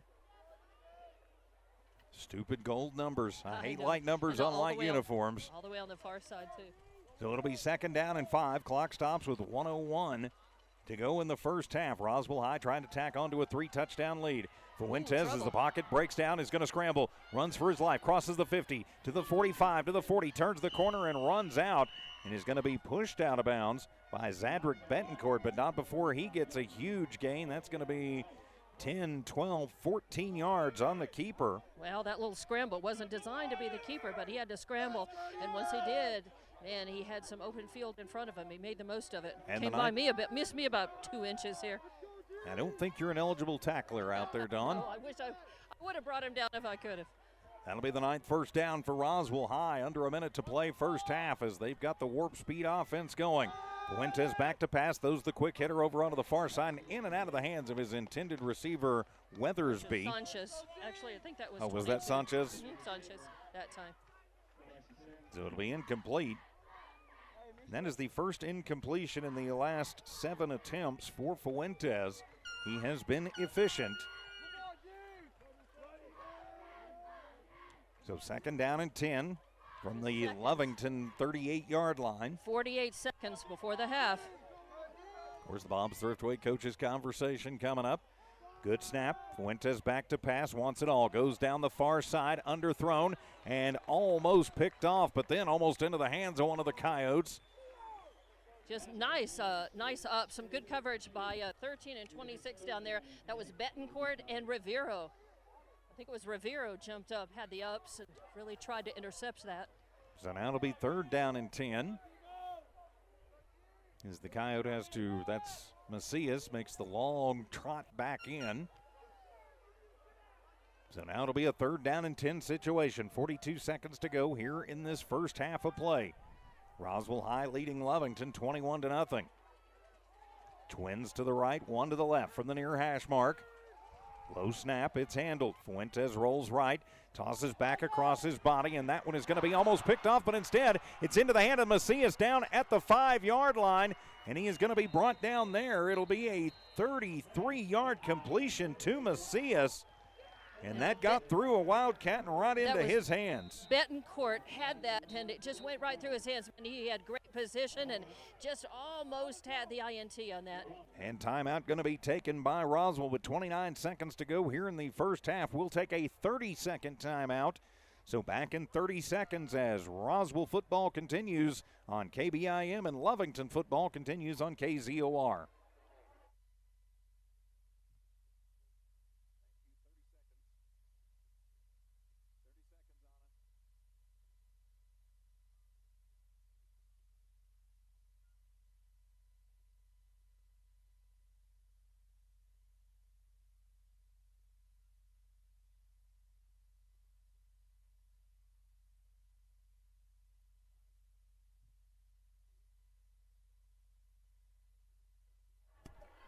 And welcome back to Wildcat Stadium here in Lovington, the opening game of the 2023 season between the Lovington Wildcats and the visiting Roswell High Coyotes. I'm TJ Miracle. Great to have you with us tonight. Don Morgan patrolling field side. Brad Henderson, sorry. I don't know why I wanted to call you Brian. You just look like a Brian. Brad Henderson joining us here in the booth tonight, too, helping us with the camera on HobbsAmerica.com and the YouTube channel. I think, isn't there an NFL player, or was an NFL player, pretty good one? Was it Brian Henderson? I don't know. Might have been. That seems familiar to me, too. We like Brad better, though. We like Brad. It'll be a 1st and goal as it'll be a pitch on the end around and 5 yards into the end zone if it stands as Toscano into the end zone. But we got a flag on the play. I've got to think that's a hold, and this one's going to be coming back as Roswell celebrates. Yeah, I'm thinking hold around the end as they tried to seal it off. So this one's coming back, I've got to think. Yep. Yeah, I think you're right. So 1st and goal from the 5, but they'll move it back 10 yards, and it will be holding on Roswell. So it'll be a 10-yard penalty on the Coyotes. That'll be their 4th penalty for 25 yards. And Lovington, if they can at all try to stop Roswell and keep them from scoring here, it would be huge. They really need to have that psychological going into it. They don't want to come out in that third quarter four scores down, and being able to stop them here with 24 seconds left on the clock before half would be huge for Lovington if they can do it. First and goal from the 15 after the penalty. Twins to the right, one to the left. Good snap. Fuentes with it, comes left side and underthrows his intended target. Yep, good coverage over there for Cesar Lovington. Gonzalez was all over number 20, Sigala, because Sigala was the intended target of that. So it'll be second and goal from the 15. 20 seconds remaining here in this first half. First, don't forget, we've got your Lovington Auto Supply Napa Know-How halftime show coming up. Your Bob Swiftway Coaches Conversation. Have a feeling Coach G's going to have a lot to say about this. 20 seconds on the clock. Officially second and 15. Roswell going to bring everybody in tight. Now they're going to split one man wide to the left. Fake the handoff. Fuentes pressured. Rolls right. Throws it. Has a man and tippy-toeing into the end zone on the far sideline. I believe that was Macias from 15 yards out. And Roswell High with 13 seconds to go will make this a 27-0 ball game. Ouch. Yeah. Third touchdown pass of the ball game for Manny Fuentes. He's having a whale of a ball game, 169 yards on 14 attempts and 3 touchdowns. 12 of 16 for 169, 3 TDs. As it'll be Kennard for the point after, and that one is up, and it'll wobble through. 13 seconds to go first half. We'll just keep it right here. And a lot of work for the Wildcats to do as we get ready to start the second half, Dawn. And I know we'll talk about this in our Napa Know-How keys to the second half, but yowza, Lovington has got some work they're going to have to do. Yeah, they definitely do. But, you know, Coach G, he has said this, you know, every time when Lovington, as you said, Lovington has a buzzsaw of a preseason, and Coach G likes to do this, to really toughen them up. And he tells them when they lose these games, hey, this doesn't define you as a team, and don't worry about it. As long as we move forward, learn lessons from it, grow from it individually and as a team, we can move forward. Of course, they're still going to have a whole half, a second half. It could be a tale of two halves as they come out, and we'll have possession. And so we'll just see what he tells us at halftime and what kind of adjustments he's going to look at his team making for that second half. As Peyton Kennard will tee it up at the 40-yard line.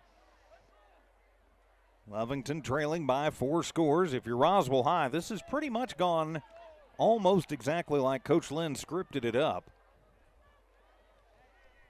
And I promised myself no ELO jokes about Coach Lynn tonight, so I won't make any.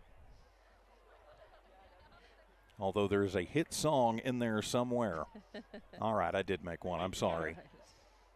So Kynard will kick it away. This one will be a short one. It is going to bounce, and off the bounce, picked up by Lovington. That's Gutierrez. Brings it back across the 25, out to the 27-yard line. And there he will be brought down with 5 seconds to go. I think Lovington probably just going to come out and take the knee to go into the locker room and lick their wounds and try and figure out what the number is of the truck that hit him. I can tell him at least partially it's number 8, and his name's Manny Ramirez. Right. Yeah, Roswell has just been has come out and looked pretty excellent. They stumbled just a little bit and stalled, but barely. So Lovington going to come out with 5 seconds remaining here in this first half. They are going to split trips to the left, one to the right. Might be trying just the Hail Mary here. Gomez with it. No pressure. Slings it, got the good arm, and overthrows everybody as the clock will expire on the first half. So after the first half of play, Lovington with a goose egg on the board. And Roswell High putting up 21 points in the second quarter to get to a 28-0 lead. So going into halftime as we get ready for our Bob Swiftway Coaches Conversation. Of course, your Lovington Auto Supply Napa Know-How halftime show as Coach G heading over to Don Morgan. And Don, whenever you're ready, take it away. All right, Coach G. Hi, 28-0 at the half. I'm great. Good to see you. Good to see you. All right, so a tough first half, a kind of a rough start. What do you say about this? You know, I think the biggest thing offensively right now is we're shooting ourselves in the foot. We make some great yardage against a really good defense, and then we got penalties that back us up. You can't do that, you know, and so those are things that we can fix. We can fix those things, and they're under our control. We've done a pretty good job. You know, I think White's playing his tail off right now. We're doing a better job in protection. So biggest thing, we got to come out of here at half, and we got to play and finish better than them. And I know that we can do that. You know, defensively, I'm proud of us. We've got put in some tough situations early. They've done a good job against the run. Hurt us a little bit with the pass, but we're going to settle in and stop the run. All right, keys to the second half. Finish better than them. All right, thanks, Coach. Awesome.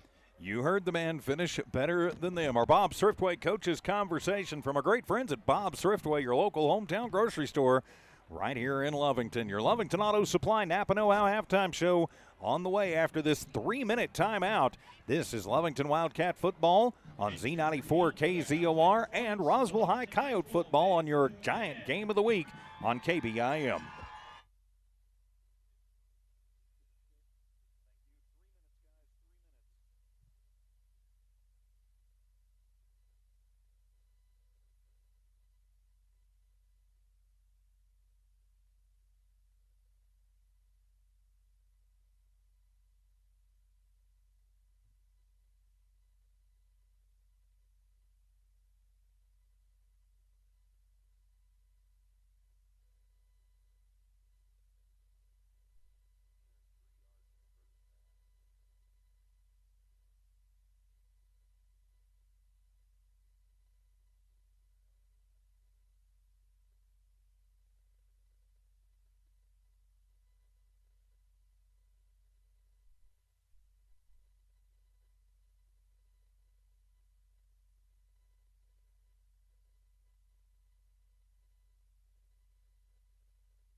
Welcome to your Lovington Auto Supply Napa Know-How halftime show from Lovington Auto Supply, 217 West Avenue D in Lovington. You know, at some point you're going to need the Napa Know-How for your car. We'll get it from the good folks at Lovington Auto Supply.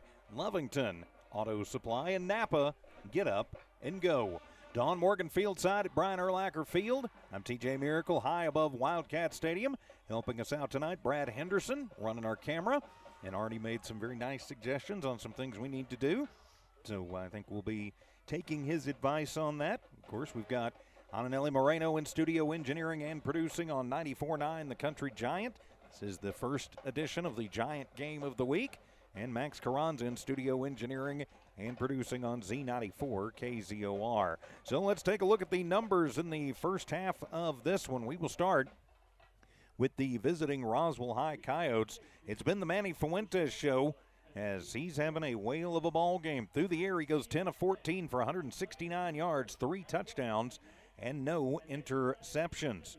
And those touchdowns coming to Macias, who's been his favorite target. 3 catches, 59 yards.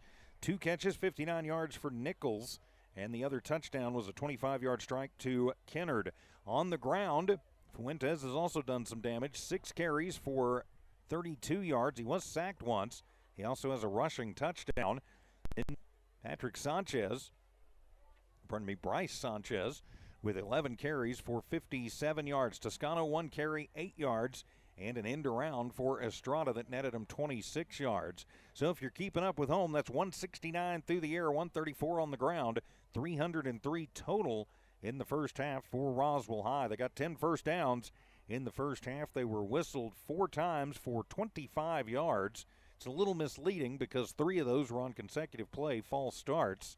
They get 7 points in the first, 21 points in the second. That's how they get to their 28 points on the board. Turning the page for the home team, Lovington Wildcats. Wyatt Gomez seeing his first start in a couple of seasons now in his senior season. Goes 13 of 20 for 98 yards in the first half. No touchdowns and 1 interception. His favorite target, DeMarcus Thompson, 3 catches for 50 yards. Gutierrez also 3 catches for 10 yards. Anson Marquez, a couple of grabs, 19 yards.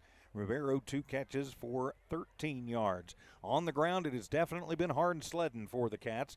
Ochoa leads the way, 3 carries, but only for 8 yards. Gonzalez with a couple of carries, too, for -4 yards. And Gomez, just 1 carry, but no yards. Gonzalez actually took a snap and was sacked. So that is the 1 sack in the books for the Roswell High defense. So 98 through the air, 4 on the ground net total. And that will get you to 102 total yards for the Wildcats in the first half. They were flagged 5 times for 40 yards in that first half and no score on the board. So 28-0 is the score. We'll come back and continue with your Lovington Auto Supply Napa Know-How keys to the second half. 2-minute timeout as Wildcat and Coyote football continues in a moment from New Allmark Digital and One Radio Square Sports.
And welcome back to Lovington Wildcat and Roswell High Coyote football from New Walmart Digital and One Radio Square Sports.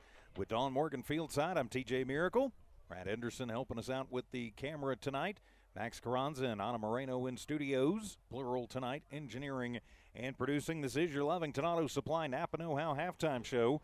So, Dawn Morgan, keys to the second half, you think, from the Napa Know-How? Yeah, as the Coach G said, he's just looking at, I think he probably downplayed the work that the offense really needs to do. As we saw from those stats, 100 yards, and you're just not going to get the job done. They had good starts and just couldn't maintain their momentum and their hold on the football in order to finish an offensive drive and get a score. So I think the offense, as he said, there's some bright sparks and some glimmers, but they've got some work to do offensively if they can keep the defense, again, a little spotty. I think both just need to work on consistency. So I think they're going to have to, work on consistency and execution and not lose faith and lose, the drive and the effort. You've got to keep that going. Don't get discouraged by 28-0 on the scoreboard when you've got possession of the ball to start the half with, and you've got a whole half of football to play. Roswell has been dominating so far in every category, but that's just going to give Lovington the opportunity to come through, surprise themselves and everyone, and just, as Coach said, just try to finish stronger than they started. Well, and I think that is absolutely correct. They've had some bright spots. Special teams, they've had the opportunities, certainly to return plenty of kicks, and so they've had good returns. They've played well on special teams. With the opening kickoff, right? So they've done very well there. But now they just need to work on finishing. Finding that consistency. They got that first drive, they were very consistent. At one point, Gomez was 5 of 6 for 25 yards. He wasn't getting big chunks, but he was making things happen. He was getting it to receivers, 1, 2, 3, 4, 5, 6 different receivers catching passes in that first half, and that's incredibly important for the Wildcats. And, we're spreading the ball around. I think, right now it's just concentrate on getting back to it and try and find something that is, happy. Try and find a happy spot in the first half, or rather going into the second half. And, anything can happen. They've got time to get back into this game. The defense has not played poorly, even though they gave up 303 yards in the first half. Really, it was some big plays on the part of Roswell High who did that. Now, if you're Roswell High and Coach Lynn, it has gone pretty much exactly to plan except for a 4-and-out. So I think you're Roswell High. You're just going to come out and keep doing exactly what you've been doing and try and get out of here with a big win.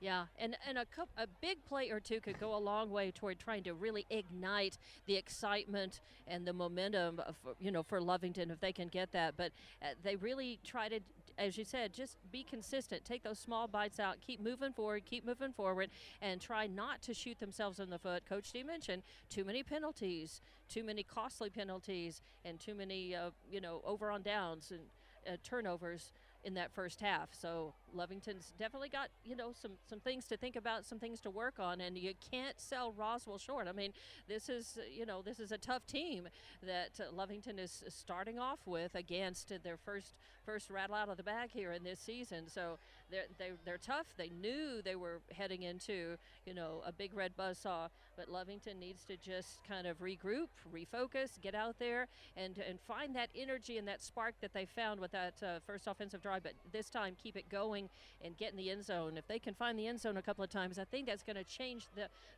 complexion. That's going to change their attitude and their ability, to move forward with even more of positive stuff through the end of this game. Well, and yeah, you're absolutely right. Just try and find some positive things in this game. It's still early in the season. A lot can happen as the Roswell High Coyotes coming back out onto the field. The Lovington Wildcats will be back out shortly. So we'll go ahead and take another 3-minute timeout as we wrap up your Lovington Auto Supply Napa Know-How halftime show from Lovington Auto Supply, 217 West Avenue D in Lovington. If you need the Napa know-how for your car, let's face it, we all need it sometimes. Get it from the good folks at Lovington Auto Supply. Lovington Auto Supply and Napa. Get up and go. Back in 3 minutes for the start of the second half. This is Wildcat and Coyote football from New Walmart Digital and One Radio Square Sports.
And welcome back to Lovington Wildcat football here on Z94 KZOR, the Z94 KZOR app.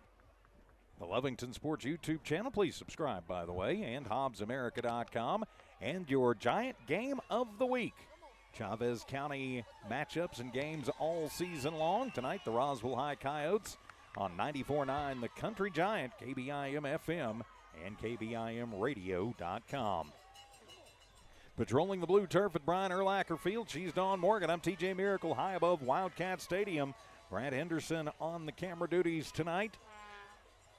Max Carranza in One Radio Square engineering and producing, and Ana Moreno at the Giant engineering and producing tonight. So Lovington will receive the second half kickoff, trailing by 4 touchdowns. And Dawn, if you're Roswell High at some point, you got to start thinking about, hey, let's keep doing what we're doing and let's get this into running clock territory. Yeah, that's one of the things that Lovington is going to have to try to guard against. Of course, being successful on offensive drives will automatically, take care of that if they can put some scores on the board and help defend against that. But yeah, you got to know Roswell High is going to be thinking about that here, and Lovington, again, got some work to do, but they're ready to start things off with possession of the football. Let's see what they can do here after halftime, with what had to have been some good fire-up messages from Coach G and his staff. As Peyton Kennard will tee it up at the 40-yard line, Roswell will be kicking off from the south to the north. That's right to left from our perspective. And it'll be a high end-over-ender, and Lovington going to field it back inside the 5, bringing it out to the 10. That's Ochoa to the 15. To the 20, puts his shoulders down, crosses the 25, out to about the 27-yard line. So that's where Lovington's will take over, first down and 10 as we start this second half of action. And that was Gallegos bringing him down there. So it'll be first down and 10 for Lovington, just underway here in the second half. The Cats offense going to try and get something moving here tonight. They don't want to get run out of their own stadium. There are only 4 home games for Lovington this year. As a matter of fact, for the next 5 weeks, the Wildcats are on the road. So the only home cooking for a while for Lovington. Keep everybody in tight. One man out wide to the left. Hand it off, and Ochoa, a little bit of room, gets it across the 30, out to about the 32, 33-yard line. It'll be a 5-yard gain for Cameron, and that's what you want. Just right. The old coach said 3 yards in a cloud of dust will work every time. And I think that's the key here. Lovington just needs to have success, keep the plays going, move forward, and build confidence as you go in your possession of this ball. Maintain possession, march down the field, and I think that's what the offense needs, and maybe a big play here or two to really spark things up. 4-yard gain. It'll be 2nd down and 6 from the shotgun. Hand it off. Ochoa is hit in the backfield and gets him up around the collar, almost a horse collar, as his offensive linemen help him up, but he got hit high. And I don't think we've got any flags. Yep, we do have a flag. I think we are going to have a horse collar. I'm thinking that's got to be a horse collar. We'll see. Again, it'll depend on the call. If it is, it'll be a 1st down for Lovington. It'll be 15 yards.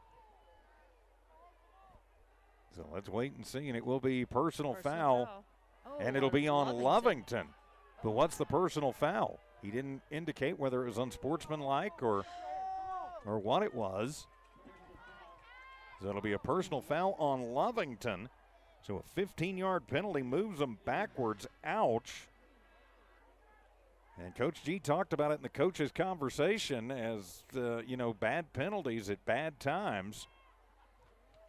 And that's one right there. And Coach G wanting an explanation. Yeah, I think he's out there. Yeah, and he did send the white cap over to talk to the side judge about what he saw and what prompted that. And again, they didn't signal they just signaled personal foul. They didn't say what it was for. A lot of times when that is, it'll be language or something that got said. They didn't indicate if it was unsportsmanlike conduct or what it was. Just they said personal foul. Coach D is listening patiently but intently. Whitecap is making the explanation. They're too far away, of course, for me to hear. Right, the head ref is talking about it, Coach G. Just looking up towards the heavens like, you got to be kidding me. Of course, they are putting a lot of emphasis this year on sportsmanship, and there is what they call a 2-strike-and-you're-out policy. And that applies not just to individuals on the teams and fans, but it can include entire teams. It'll be interesting to see how enforcement on that goes across the state. So after the 15-yard penalty, it'll be 3rd down and 20 for Lovington. Gomez from the shotgun, good snap. Drops back, gets flushed, comes near side, being chased, directs traffic, throws it back across his body, puts up the wounded duck, and that one is going to be picked off. It'll be an interception. 2nd INT of the ball game is coming up. With it is number 10, that's Palomino. And Moriel was putting big pressure on our quarterback on that and really forcing him to just put that ball up just with a wing and a prayer, and unfortunately came down in the hands of Roswell High. So 2nd interception of the night thrown by Gomez. And so flag on the play, I guess so. Maybe a hold probably on Lovington, I would guess. I didn't see the flag, but just guessing where it is. I'd bet it's. Would decline. And nope, it'll be personal foul, roughing the passer on Roswell. Okay. And so it'll be that'll wipe out the INT. Yeah. Excellent. So Lovington gets a break on a 15-yard personal foul. So give it back to them, and it'll be 1st and 10. So Lovington catches a break in the automatic 1st down. It gets them back out to the 27-yard line, actually up to the 33-yard line. Yep, they're going to, So that wipes out the INT. Lovington catches a break. Let's see if that's the one they need to kind of jumpstart things here in the second half. 10:35 to go in this 3rd quarter. Roswell High leading 28-0. Lovington going to spread it out. Twins left, twins right from the near hash mark. Ochoa the deep back. Fake the handoff to Ochoa. Gomez pump fake. Now he's going to come near side to Gonzalez. Not a lot of room to run as Gonzalez going to be bumped out of bounds. Going to pick up a couple. Yeah, 2-yard pickup as bumped out by Weathersby. Ooh, they're going to say 1. So 1. Yep. And all of Gonzalez's, he's got 3 catches now, and they've all been for 1 yard. So on the stat sheet, it shows 1, 2, 3. You would like to see some bigger numbers than that. Right.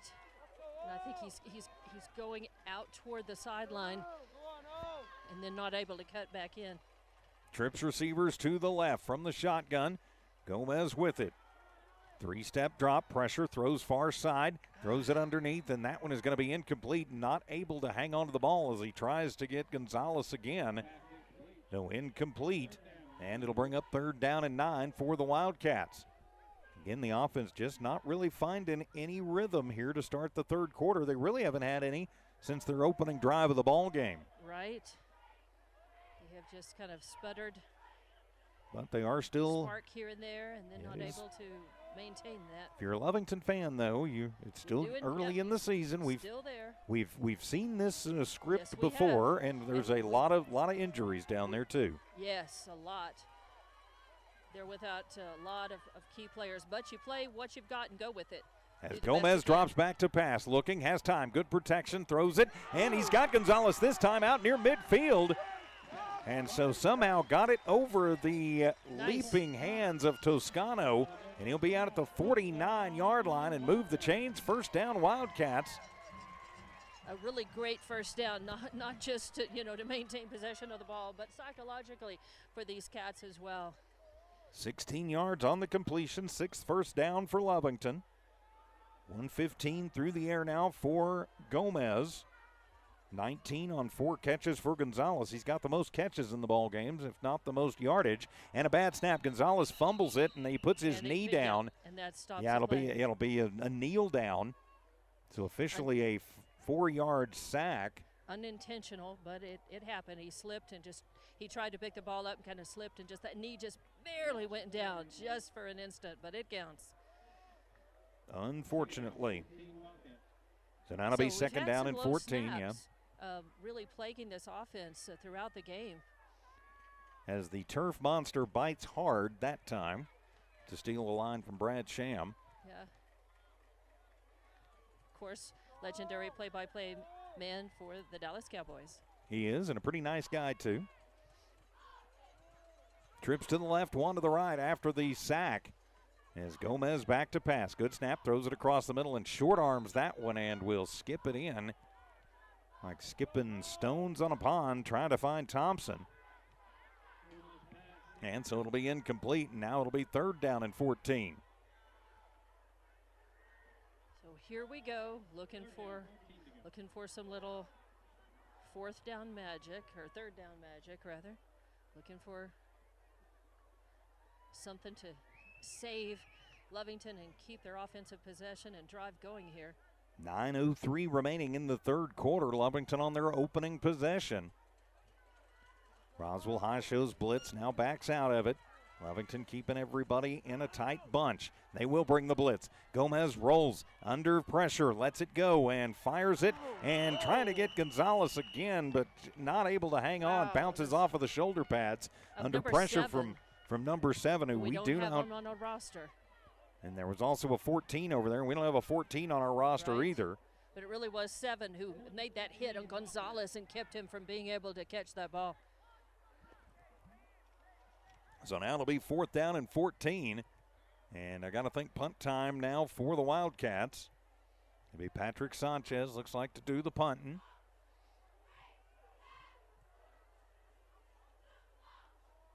So Sanchez to punt to Nichols back deep, and that one is going to be blocked, and that one is bouncing Roswell High's way, and they are going to jump on it and pounce on it and have it back at the 20-yard line. Is coming through and getting the big paw up and on that one. I believe that was Javier Garcia.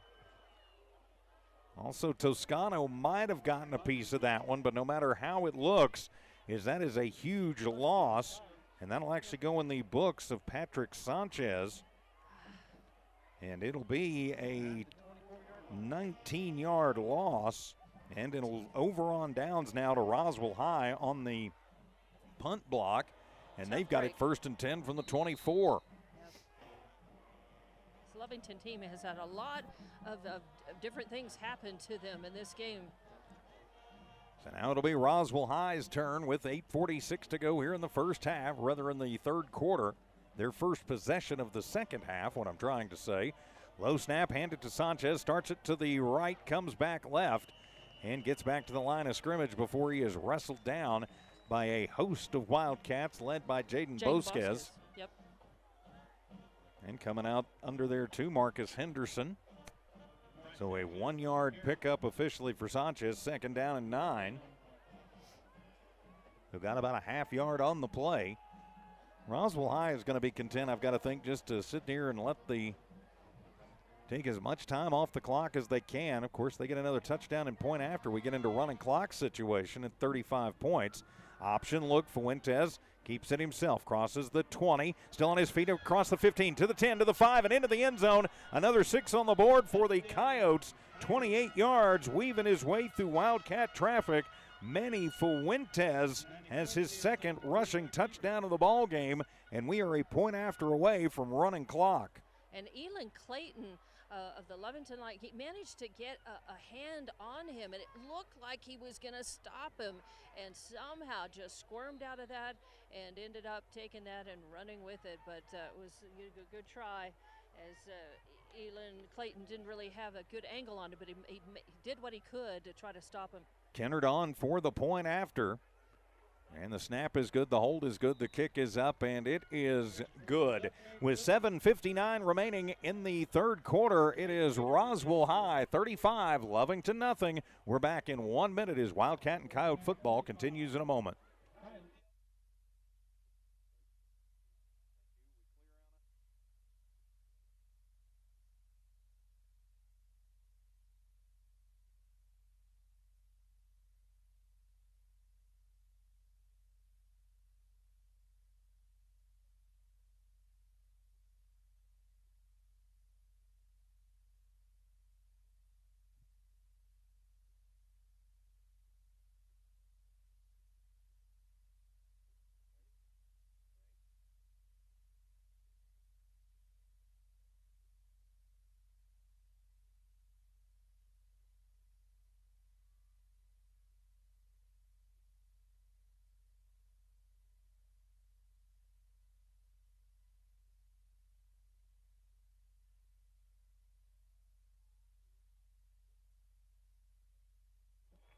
Welcome back to Lovington Wildcat and Roswell High football here on Z94 KZOR and on the Country Giant 94.9 KBIM.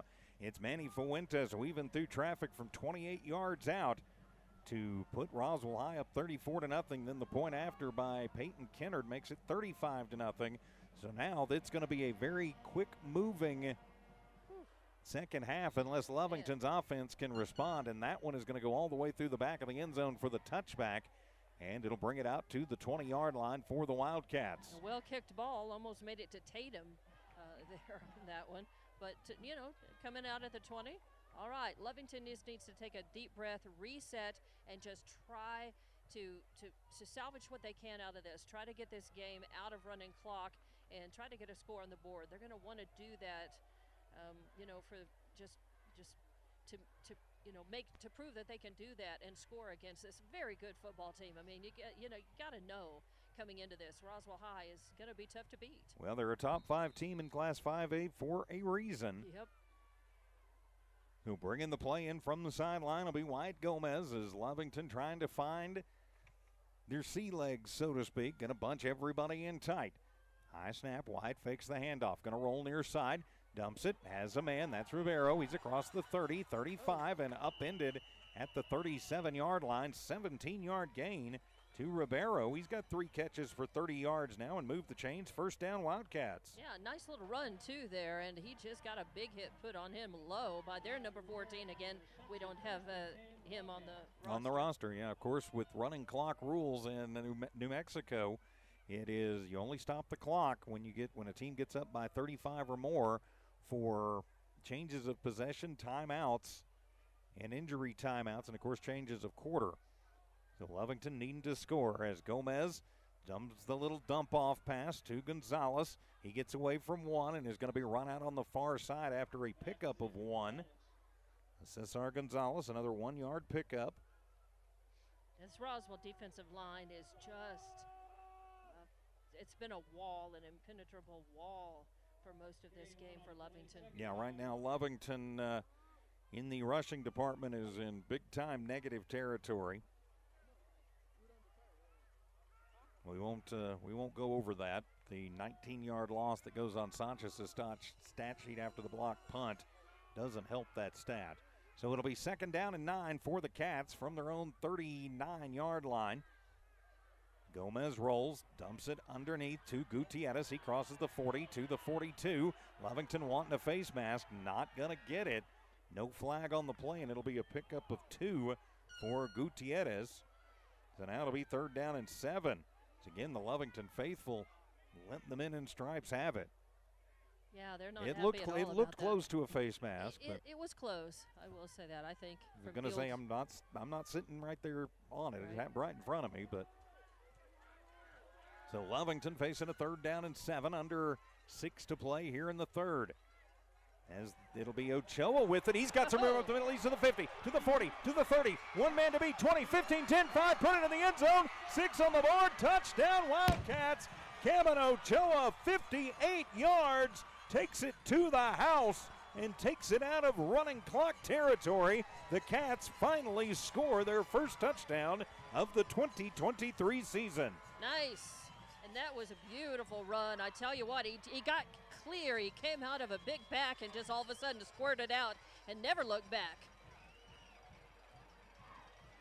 So now the point after to come as Lovington trying to make something happen, and that may be the positive thing you need to try and turn things around. You know, Roswell High is going to come out and try and get that touchdown back. But with 5 minutes, And Lovington going to come out and they are going to go for 2. 5 minutes, 46 seconds on the clock in the game right now. Let's see what else Lovington can accomplish. here. Gomez from the shotgun sends Ribeiro in motion right to left. Now sends him back to the right. Back to pass. Gomez with time. Goes to the left corner. Going to be tipped and incomplete. So with 5:46 to go, Lovington on the board. Trailing Roswell High 35-6. We're back in 1 minute as Wildcat and Coyote football continues in a moment.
Back here at Wildcat Stadium in Lovington, it's a 58-yard touchdown scamper for Cameron Ochoa.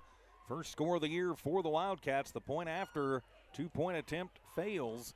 And with 5:46 remaining here in the 3rd quarter, Lovington will get it out of running clock territory. It's now 35-6.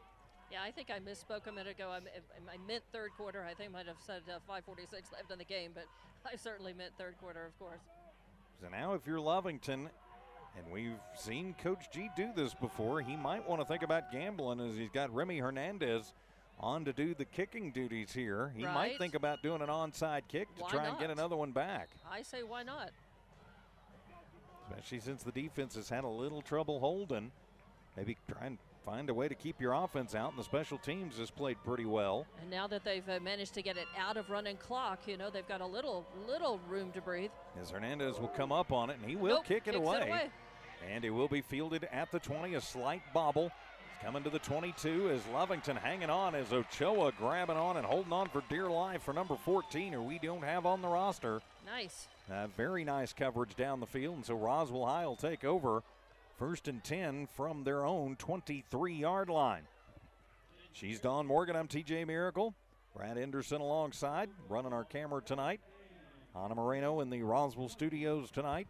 Max Carranza in the Lee County studios tonight. Thanks for being with us wherever you happen to be around the world, on whatever platform you are watching and listening on. Fuentes with the option pitch to Sanchez, and he's just going to bowl forward across the 30, still on his feet near the 35-yard line. He's going to pick up 11 yards, and it'll be a first down for Roswell High. A tough man to bring down is, man, Roswell. They've got some size, some strength, and sometimes it's just your determination, no matter what size you are. And, man, he's got a lot of that. Lovington doing their best to get him down when they could. 13 carries, 69 yards for Sanchez. He is the leading rusher for this Roswell High team. Good snap. Take the handoff to Sanchez. Fuentes with it. Throws it as a man wide open inside Lovington territory. And that'll complete. be to Nichols. So he's going to cross the 50 and get out to about the 45. And so that'll be 47 officially. So that'll be, let's see, that's 18 yards to Nichols, his 3rd catch of the ball game. 77 yards for Nichols.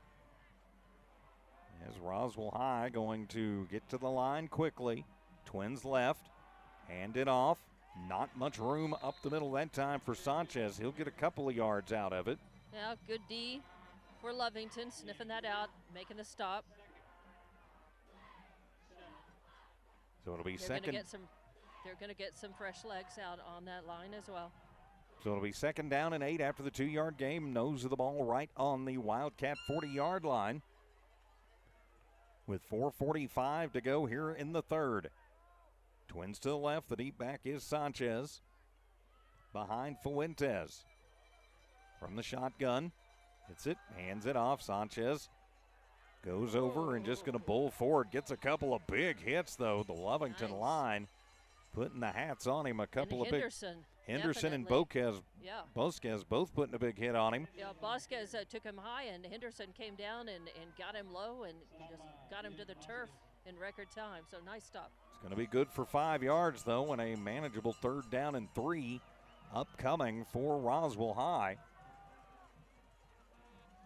They're still moving a little bit quickly, but not a lot of urgency. And a quick throw on the underneath route once again. And it'll be good down to the 31, so a 10-yard pitch and catch. Did you catch the number who caught that? He's up limping. That's number 14. Yeah, I was, and we don't have him on the roster. I was watching our coverage on him by Elijah Rivero, who was right there on him, ready to try to take him down. And he did. Got him down. Yep, moves the chains again. 13th first down for Roswell High. Well, they keep marching down to the 31-yard line. They keep eating clock, too. Though to the near side to number 13, and he is going to be hit and dropped. Good coverage. Cesar Gonzalez right there. So that's Estrada. So Estrada, his 2nd catch of the ball game, and he actually loses a yard on that one. Yeah, nice work by Gonzalez, Cesar. So it'll be 2nd down and 11. Stays in the field of play, though, so the clock keeps moving. Under 3 minutes to play in the 3rd quarter. Yeah, Roswell's eating clock with this, and that's kind of what they want to do. They're so far ahead. They just want to take as much time off and not leave Lovington much room to work with. And a 29-point lead option look. Fuentes keeps it himself. Cuts it back up after he starts it to the right side and gets back to the original line of scrimmage. It'll be a 1-yard gain for Fuentes, and I think some stuff getting set down in there. And his teammates, the Roswell teammates, pushing him off, trying to get him down, and the coach is calling him to the sideline saying, hey, cool it. So Fuentes will come back into the huddle. Play clock continues to move. Game clock continues to move. Roswell up 35-6. The 29-point lead. Coming out and spreading them out. Empty set in the backfield, and movement all over the place. And I think we're going to move Roswell back 5. Yep. False start on the Coyotes. And yep, it will be. That'll be their 6th penalty of the ball game for 45 yards. So make it 3rd and 16. So move them backwards. And it stops the clock with 2:01 remaining in the 3rd. Lovington would love nothing more than to get the defensive stop here. See if they can cut into this lead some more. Empty set again. 3 receivers setting up on the left, 2 to the right. Lovington bringing the house. Henderson breaks through, not able to get through it, and the ball is going to be thrown and dropped on the far side by Nichols. And a flag comes out. Something was said. Yep, and I think I saw that was over there. Again, Rivera was over there with coverage for Lovington. Let's see what the penalty is. so. If it's on Roswell and it's post flag, it will be Lovington football. If it's on Lovington, though, it could wind up being a first down for Roswell. So discussions going. So I'm thinking you've got an unsportsmanlike personal foul somewhere. The question is, who's it on? As the referee comes over and signals to the booth, and it will be personal foul on Roswell, and it'll be a face mask on Roswell. Ooh. And it should be first down Lovington.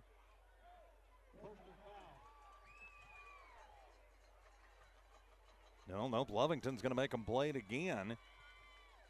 So it will be personal foul face mask. That's the 2nd offensive face mask we've seen tonight. Haven't seen that a lot in the last however many years. So it'll be 4th and 16, and it looks like Roswell special teams is coming on to 4th and 30 punt. now, actually. Right. Oh, yeah. After that assessment, you're right. So Roswell will punt it away with 1:42 to go here in the 3rd. A 29-point lead after a personal foul offensive face mask. So a high snap, and that one's going to get away from the punter. He's going to go back, pick it up at the 20. He's going to roll near side, and finally he's just going to boot it away and gets off a pretty good punt. Takes a Roswell bounce, then goes sideways and gets out at the 30. You know, it's one of those nights, Dawn Morgan, when the snap goes over your head, you somehow manage to get it, you manage to kick it away, and you still wind up with about a 30-yard punt. Yeah, I mean, Roswell's not only a good team, but you feel like they've got a little bit of a lucky star over them tonight. And Lovington has caught a couple of breaks, but nothing like a couple of these things that Roswell's been able to pull out of their hat. And that's one of them. Yeah, and timeout being taken by Coach G with 1:41 remaining in the 4th quarter. Roswell High 35, Lovington 6. We're back in 30 seconds on Z94 KZOR and 94.9 The Country Giant.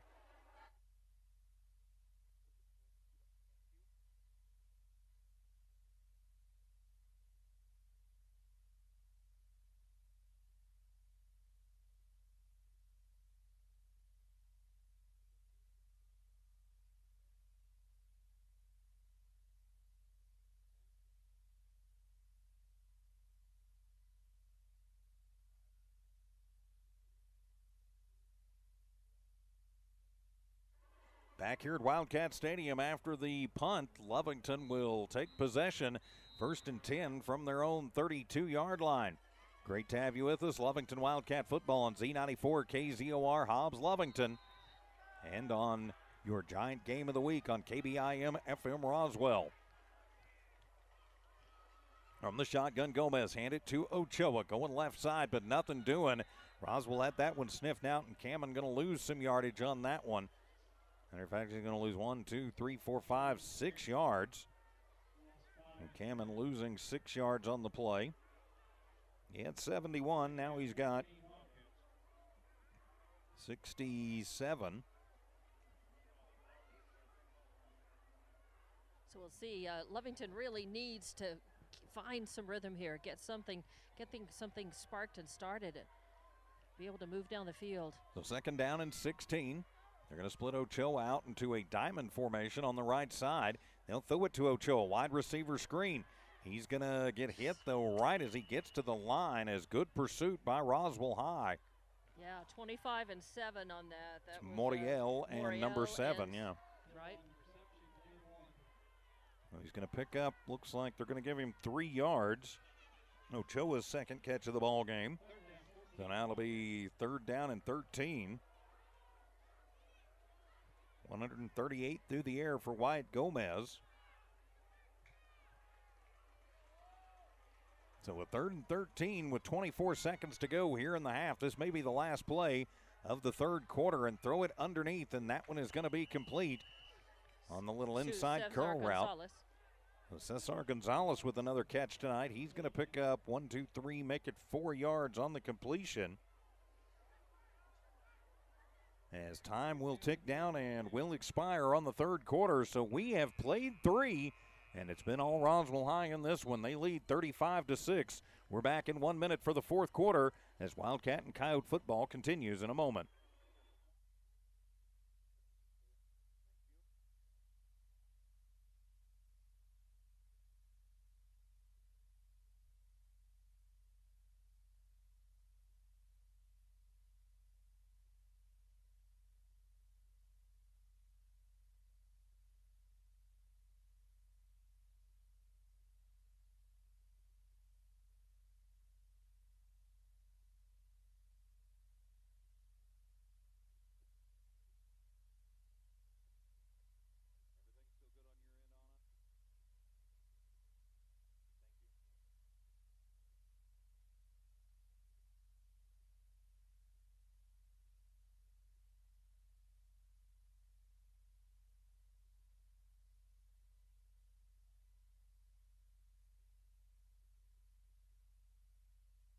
Back here at Wildcat Stadium in Lovington, start of the 4th quarter as the Wildcats are facing a 4th down and 10, trailing by 29 in the opening game of the 2023 campaign for both the Lovington Wildcats and the Roswell High Coyotes.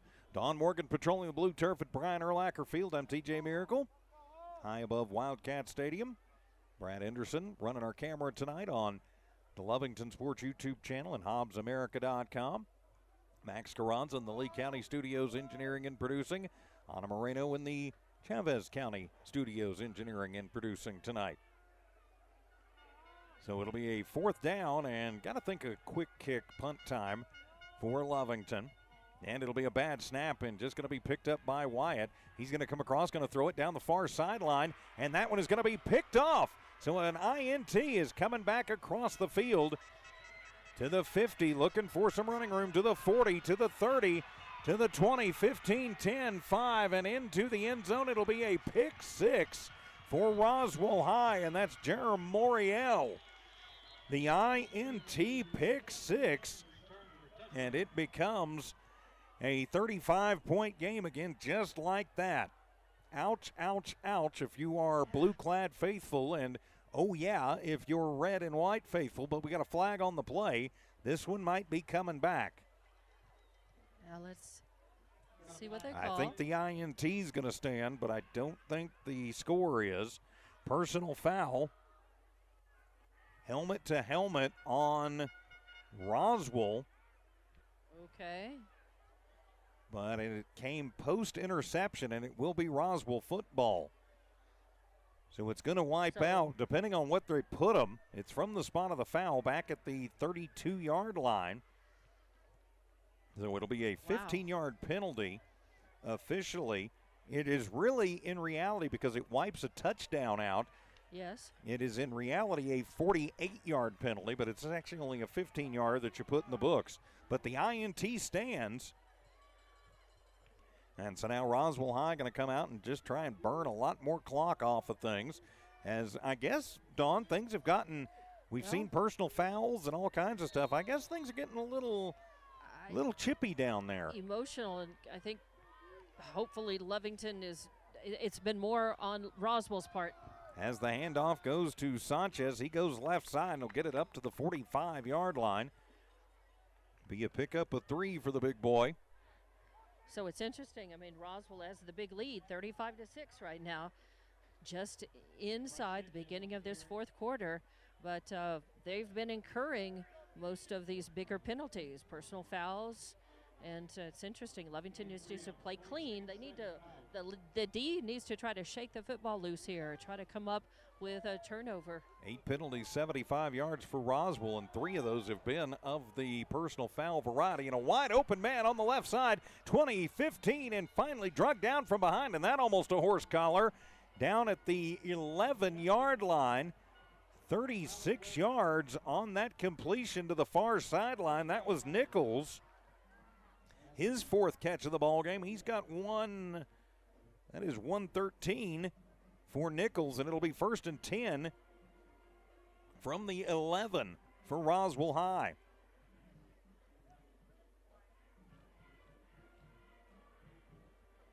.232 passing yards for Manny Fuentes tonight. They'll put him in tight and hand it off to the fullback, and he's just going to bowl in. And he'll take it hard into the end zone for another Roswell High touchdown. And was that Toscano or was that Sanchez, Don? I could not see when he got up. I don't know. I'm going to give it to Toscano because I don't think it was Sanchez. Yeah, I don't think it was 22. I'm thinking it was 34. Okay. So that'll make it a 41-6 ball game. Back to a 35-point lead, trying to make it 36. As Kennard will punch it through. And with 10:48 remaining in the ball game, it's Roswell High 42, Lovington 6. Back in 1 minute as the Coyotes and the Cats continue from New Allmark Digital and One Radio Square Sports.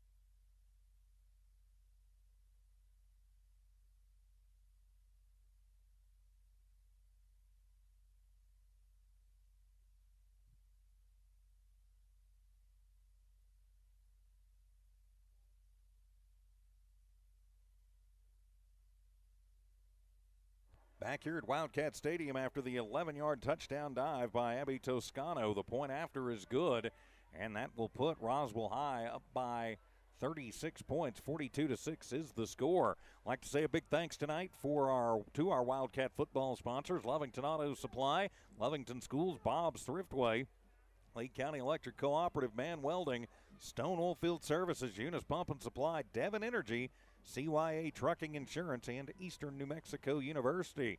Also like to say thanks to our 94.9 Giant Game of the Week sponsors, Roswell Honda, Roswell Seed Company, Bank of the Southwest, CAS Enterprises, and Roswell Nissan. So we are back into the running clock situation. Lovington responded very well the last time it got here. Let's see if they can do it once again. If you're Roswell High, you want to just get this one over with as quick as you can and get ready for Santa Fe next week. As it'll be a high end-over-ender fielded at the 10. Wildcats bring it up 15 to the 20, and nothing doing is. Brutal hit. That was a brutal hit, as I think the Wildcat returner thought the sea was going to part. It did not, as Gutierrez got absolutely blown up over on that far hash mark. So from the 22-yard line, as Gutierrez is going to be asking what was the number of that truck, and I don't know either because you can't hardly see them. I think it was a convoy. Might have been freight train instead of the convoy. So 10-19 remaining in the ball game. Of course, at this point, the clock, unless Lovington can score, the clock will only stop on timeouts, injuries, and changes of possession. From the shotgun, Gomez with it. Steps back, steps up, lets it fly, wants it down the far sideline, and overthrows his intended target. Pretty good coverage down there for Roswell High. I think that was Bednar? Who was that? Waiting on him to turn, yeah. Yeah, me too. Incomplete no matter how you look at it. If it was 13, it was.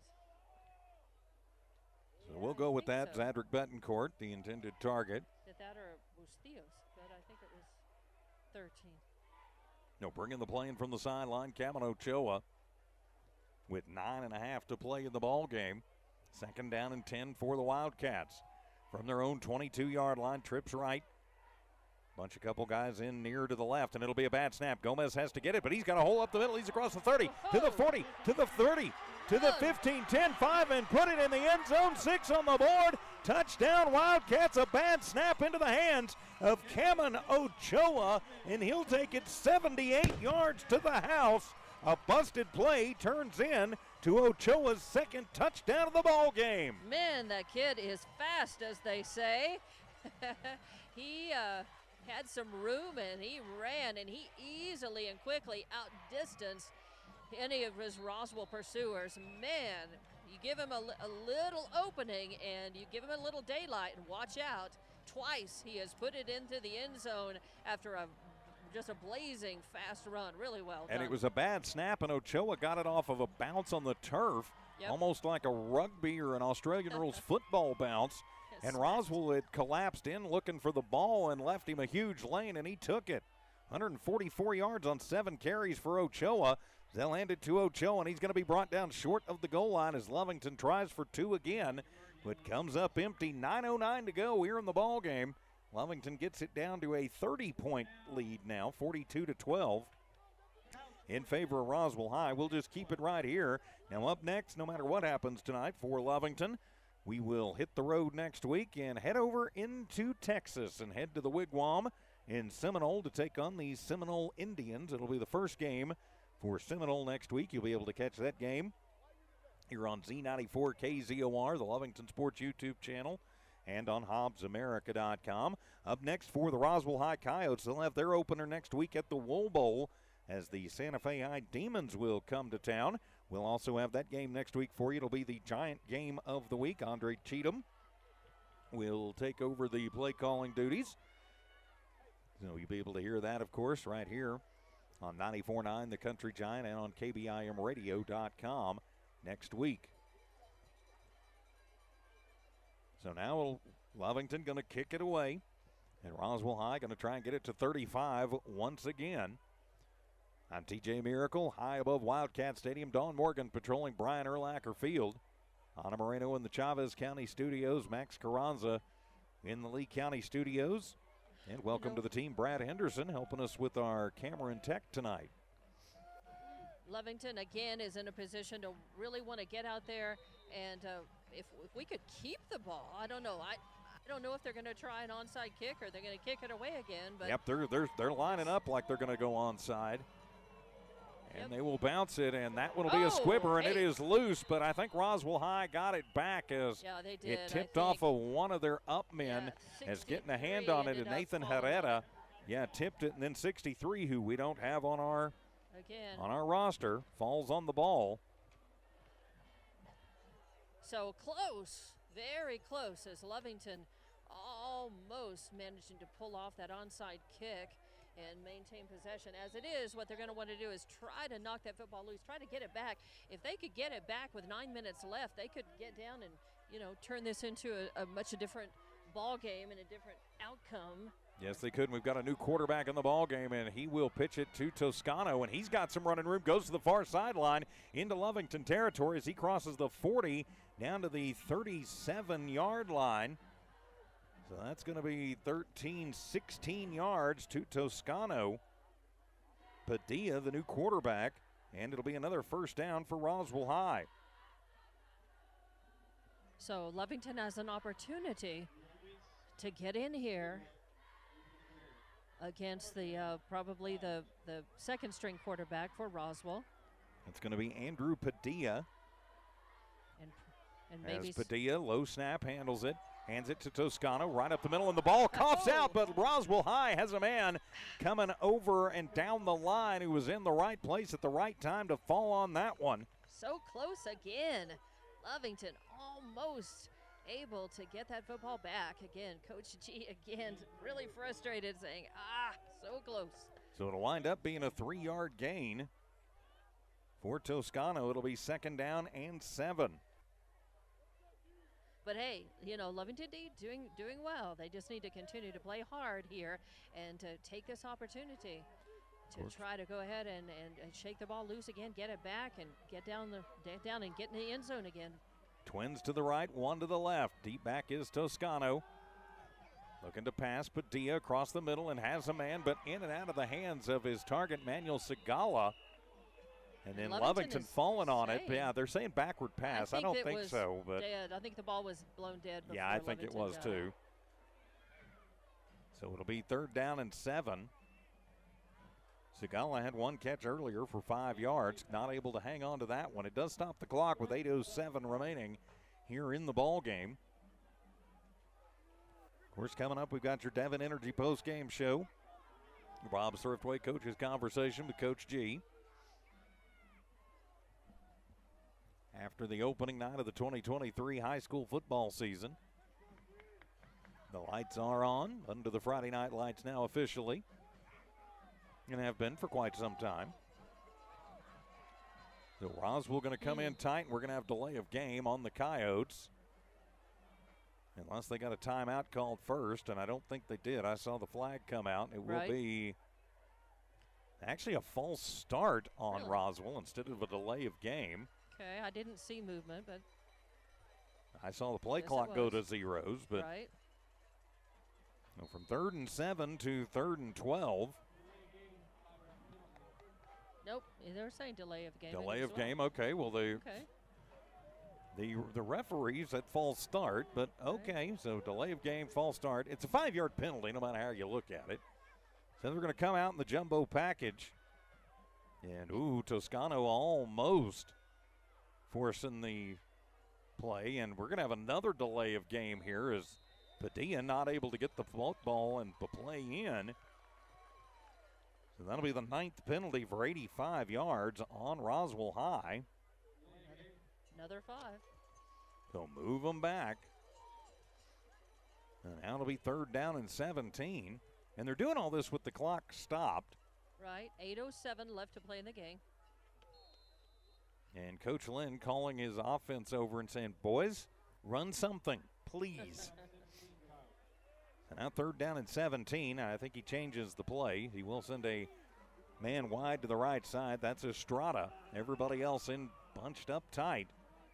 Padilla under center, and the ball's on the turf, and he's going to be sacked and drugged down. Back near midfield is Henderson getting the sack. Ooh, nice. So that'll be a 4-yard sack officially on Padilla. And that will be the 2nd sack of the night credited to the Lovington defense. So now 4th down and a long way to go, and it'll be punt time for Roswell High. I think they're going to take as much time off the clock as they can here. 7.5 on the game clock, 15 on the play clock. I don't think they snap this one till it says 7:15 on the game clock, or 7:16 maybe. Close, it was 7:18. And a pretty good punt. It's a high spiral, going to bounce and take a Roswell bounce at the 25, and then go inside the 20 and out of bounds right at the 15-yard line. So Lovington with a lot of yardage in front of them and trailing this one by 30 points, 7:11 to go in the ball game. You'd like to get it a little bit closer if you could, if you're the Cats.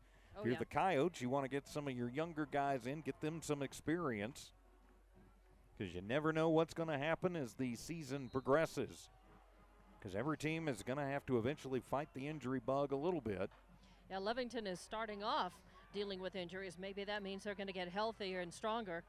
Take the handoff to Ochoa, and keeping it himself is Gomez as he's going to cross the 20 out to the 22-yard line, 7 yards on the quarterback keeper. And it'll be 2nd down and 3. Gomez on the night, 4 carries, -3 yards. He has been sacked twice. High snap, hand it to Ochoa. Sweeps it on the right side, but not a lot doing. He's going to get back to the line of scrimmage. No gain for Kamen. And it'll be 3rd down and 3.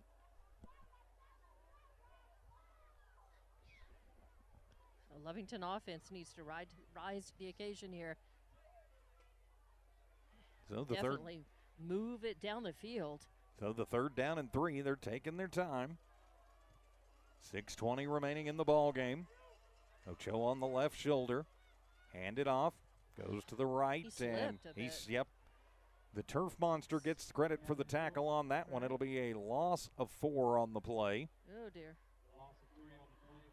And so it'll be 4th down and 7 for the Wildcats. So the clock continues to move. You got to think punt time for Lovington. Yep, running down to about 5:50 left to play now. So Gomez is the punter. Roswell not sending anybody deep. They're coming after this one. You've got to think, nope, Lovington going to go for it. Slinging it near side and complete to Thompson. Out at the 28. He crosses the 30 and then dives forward to the 35-yard line. Guts it out. Man, he got hit from both directions and stayed on his feet and dove forward for another 1.5 yards. It's tough. 17-yard completion, 8th first down of the night. First catch for Thompson since the first quarter. He's got 4 catches for 67 yards now. So put it up on the 35-yard line. So Choa going to bring the play in as Jaden Garza checks out. So Thompson on a 4th down conversion from Gomez keeps the drive alive for the Wildcats. Pitch it on the end around to actually Wyatt with it. As on the pitch from Gonzalez, and he'll overthrow his target. That's the second time they've run that one this game. Right. So incomplete. And a flag out in midfield. In the neighborhood of holding. Be awful. Be holding down the field.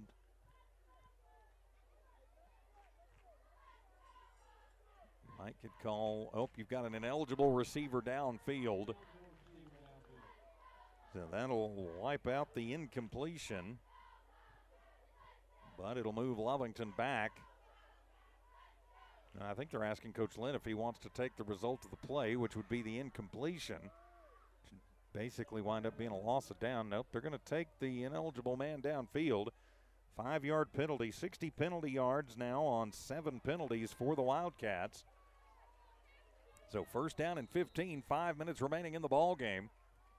Lovington trails by 30. Pressure comes. Gomez hit as he throws it and in and out of the hands of Rivero. If he holds on to that one, he's going to get creamed. But Wyatt got creamed for his trouble anyway. Yeah, and Thompson down there. Good coverage by the backmen for this Roswell team, including Carrasco's had a whale of a game, the junior free safety. So with the incompletion, the clock will stop. Second down and 15 for Lovington from their own 30-yard line. 4 receivers set, but everybody bunched in tight. 3 of them are on the right side, and whistles sound. Did somebody call timeout, or what's going on? Is the referee? No, I don't see a flag out there. No. And I'm not sure what the call there was, but all right. Maybe they just had a whistle. Yeah, maybe an inadvertent whistle. Yeah, right. That happens from time to time. So we'll try second down and 15 again. Good snap. Gomez rolls to the right, looking downfield, looking, fires back across his body, and that one is going to be tipped and almost picked off. Intended target was Gonzalez, but good coverage on the far side. Again, with those gold numbers from up here, I cannot really pick them out. 18 and 5 was down there, and 14. So. And we don't have an 18 or a 14 on the roster. Wow. I'm not sure the roster did us any good tonight. Yeah, with the exception of Fuentes and Fuentes and Sanchez, Toscano, Estrada, Nichols, and Kiner. Yeah, there's still a lot of good ones, but don't have a lot of the linemen on here for sure. So 3rd and 15. Gomez changing the play at the line. He's going to move in his receivers that are on the right side. Empty set in the backfield. Back to pass as contain is broken. Gomez gets away from one, still moving, and that one is going to be picked off as he dangerous pass throws it across his body, and a number 4 picks that one off. And we do not have a number 4, and that'll be the 3rd INT of the night.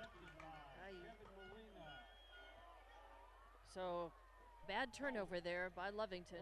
They were trying to get something going offensively and try to get another score on the board, trailing 30 points here late in the game, 4:35 left. So Roswell will take over on what, the 30? Looks like the 33-yard line, yeah. Take over on the Lovington 33 and try and put the cherry on top of this one for the Coyotes.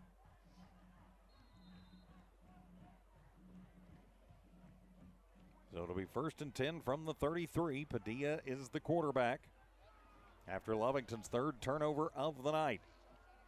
Handed off. Toscano gets away from one. Now he's turning it up the field. He's across the 25 and spun down at the 21-yard line. It'll be a 12-yard pickup for Toscano.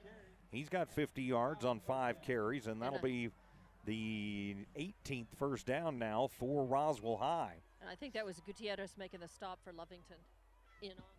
In on it, at least. So it'll be 1st down and 10.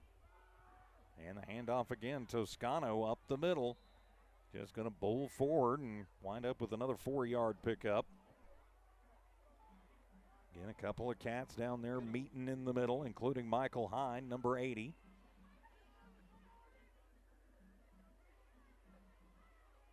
Also, Kyler Reeves on the stop, too. You can hear some Lovington faithful hollering out, put the pressure on them. 2nd down and 7, and they will pitch it. Toscano around the left edge is going to be near 1st down yardage. Looks like he gets to the 12. I think Kyler Reeves made the stop on that for Lovington. He may be just a touch short. Maybe they'll call it 3rd and 1, maybe. Yep. So a 5-yard pickup officially for Toscano. Again, Roswell High not going to get in any hurry. Up by 30 points, 3:15 remaining in the ball game. And knock it on the door once again. They'd like to get this one up to the 35-point again. As Padilla hands it off, and nothing doing as Lovington had that one sniffed out very well that time as Elon Clayton. Clayton doing a nice job. It'll be a loss of 2 on the play. And so it'll be 4th down and 3 now. But again, the clock continues to move with 2:40 remaining in the ball game. As Roswell managing to eat a lot of clock on this possession. And that's all they want to do is heading up under center is Padilla. Going to go for it on 4th down and 3. Not a bad move. You keep Lovington, even if you don't make it, pinned deep in their own territory. And not much time to work with, and whistles sound. And timeout taken by the Wildcats. So Lovington trying to preserve a little time on the clock. And with 2:19 remaining in the ball game, it's Roswell High on the march, but leading 42-12 over Lovington. We'll be back. More high school football from KBIM and KZOR.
And Roswell High will opt to attempt a field goal now.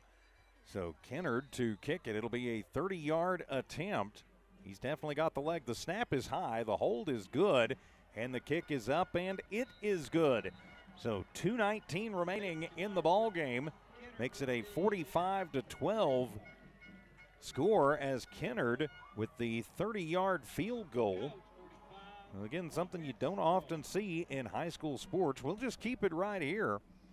Roswell High getting it up to a 33-point lead, so still not enough to get it running clock, but Lovington without a lot of time to work with here. But I think right now, Dawn, if you're Lovington, you just want to work on a few things, and you probably want to go ahead and punch one in, get the 2-minute offense going. Yes. And see if you can get another touchdown here. Yeah. If nothing else, just to salve a little pride. And to work on a few things to start thinking about Seminole next week. Yeah, absolutely. You know, this is going to be a good teaching game. And I think after the game, Coach G, I know among the things that he's probably going to say is, hey, don't worry. This is a very good football team, and the thing to do is take lessons from it. It's no shame to lose a game. You want to win every game you go out. You want to win. If you can't win it, you want to learn from it, and it's not a loss if you're able to take good lessons and turn those lessons into a win the next time. Of course, this Roswell High Coyote team came in as the preseason number 3 team in Class 5A. Yeah. Lovington number 4, or rather number 3 in Class 4A. As it'll be a high end over ender, and just going to watch that one go out of bounds. If I'm Lovington, I take this one up at the 35 and go from there. You bet.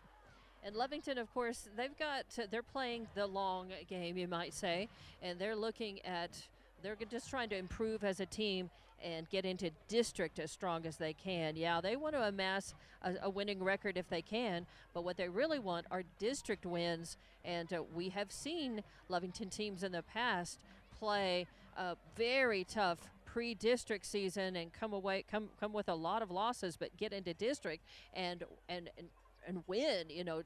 They take those losses, make them tougher and a better team, and then turn things around in the last half of the season. And that's what Lovington wants to do is get tougher out of these experiences. And Lovington is going to make them re-kick the football, so they'll move them back 5 yards.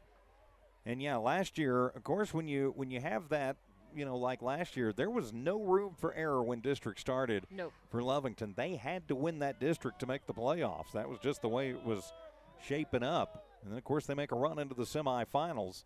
Very important for them to do that.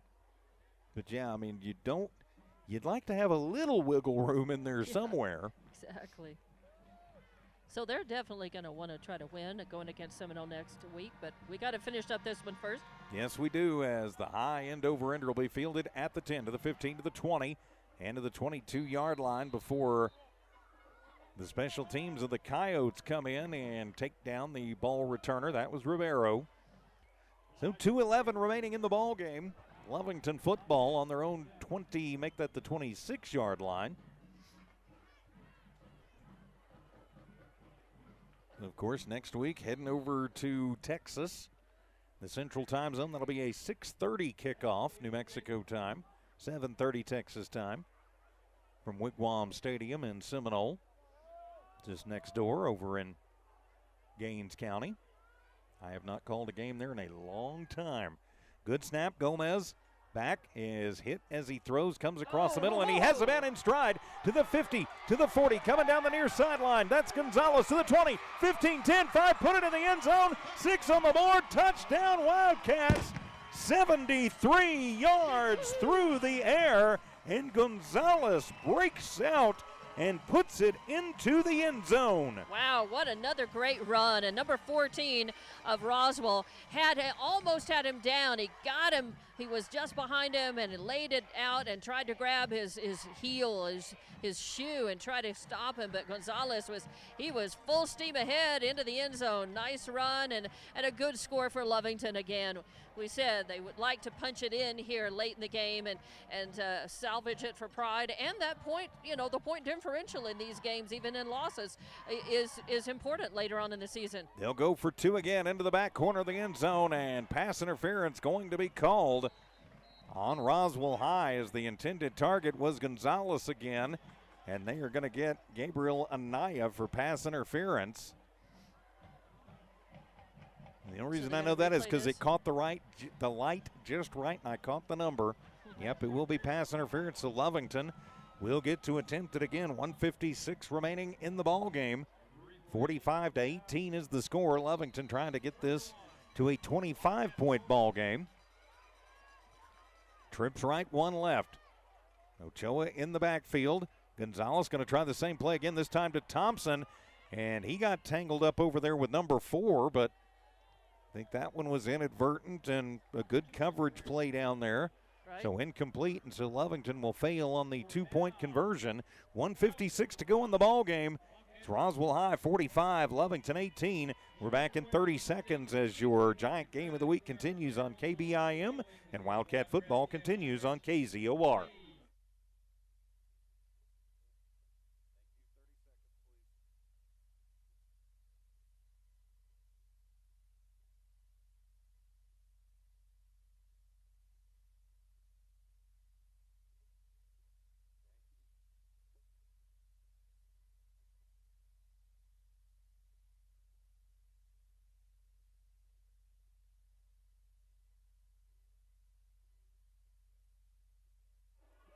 It is a 73-yard pitch and catch from Wyatt Gomez to Cesar Gonzalez. The point after is no good, but Lovington has scored 3 touchdowns in this second half and has cut this one down quite a bit. Made it a lot more respectable, a 45-18 score. Yeah, very nice run, and they call Cesar over here, a lot of his teammates and coaches coming along to slap his back and say, hey, way to go. C3 is, I think, one of his nicknames, Cesar. He's wearing jersey number 3, so C3, way to go. So with the kickoff on the way, it'll be number 84 teeing it up this time. That is Caleb Aranda. Aranda going to tee it up and boot it away. I think he's been the place kicker on all but the attempted onside. You know, why not go for the onside again here? You still got time. Might as well work on it. I thought as soon as they found the end zone, I thought, you know, maybe we can get an onside kick and come up with it this time. They almost did it last time. And they will, and the hands team is out there for Roswell High, including Bryce Sanchez. I'm not sure I'd risk him to injury at this point in the game on an onside. Now they'll twist it around. They're going to keep moving around, trying to keep people moving around as Aranda will kick it. And that one is off the hands of Sanchez, and that one is rolling around back inside the 45 at the 44-yard line. But Roswell High going to come up with it. As out from the bottom of the pile is number 17, Nathaniel Quintero. Kind of ended up being just a little pooch kick, kind of popped up a little. We've seen Coach D a couple times when he obviously goes with the onside kick and everybody in the stadium knows it and the other team sucks everybody tight, doesn't have anybody back. He'll kick a little like 10, 15-yarder and give his guys a chance to go get it. Yeah. It's perfectly legal. So 151 to go. All the tricks up your sleeve sometimes. Yes, you do. And the handoff is to Toscano, and he's going to be strung out down the line, and he's going to lose 2 yards on the play. He's got 9 carries, 55 yards, still over a 5-yard average, not bad. But not a lot of time to work with, 90 seconds remaining, and timeout is going to be taken by the Wildcats. Yeah, that will be their final. A little frustrated because I think he was trying to signal timeout to try to save as many seconds on that clock as he could. So under 90 seconds to play. That will be Lovington's final timeout. Your 94.9 Giant Game of the Week brought to you by Roswell Honda, Roswell Seed Company, Bank of the Southwest, CAS Enterprises, and Roswell Nissan. Lovington Wildcat football on Z94 KZOR. Brought to you by Lovington Auto Supply, the Lovington Schools, Bob's Thriftway, Lee County Electric Cooperative, Man Welding, Stone Oilfield Services, Eunice Pump and Supply, Devon Energy, CYA Trucking Insurance, and Eastern New Mexico University. Of course, coming up in your Devon Energy postgame show, we'll look at the stats for this one.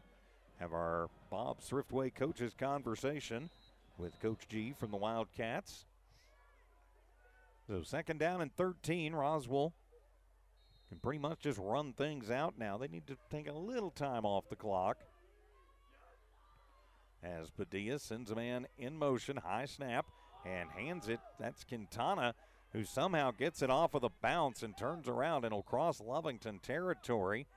And will wind up right at the 50-yard line, so a 9-yard gain for Quintero. Stops the clock with 1:18 left. So 9, give him 10 yards officially. So 3rd and 3 maybe. And he does go out of bounds, and so that'll stop the clock as Coach Lynn just kind of shakes his head across the way. 3rd and 2 officially. The 3rd and 2. Still 1:18 to go. A first down here pretty much ends it for the Coyotes. Gives them the W tonight from the blue turf. So 3rd down and 2 to go. Send the man in motion, and they'll hand it off to the fullback, who gets through the first line and is going to fall forward out to the 41-yard line. It'll be a pickup of 7 for Estrada. So he gets what he needs and then some.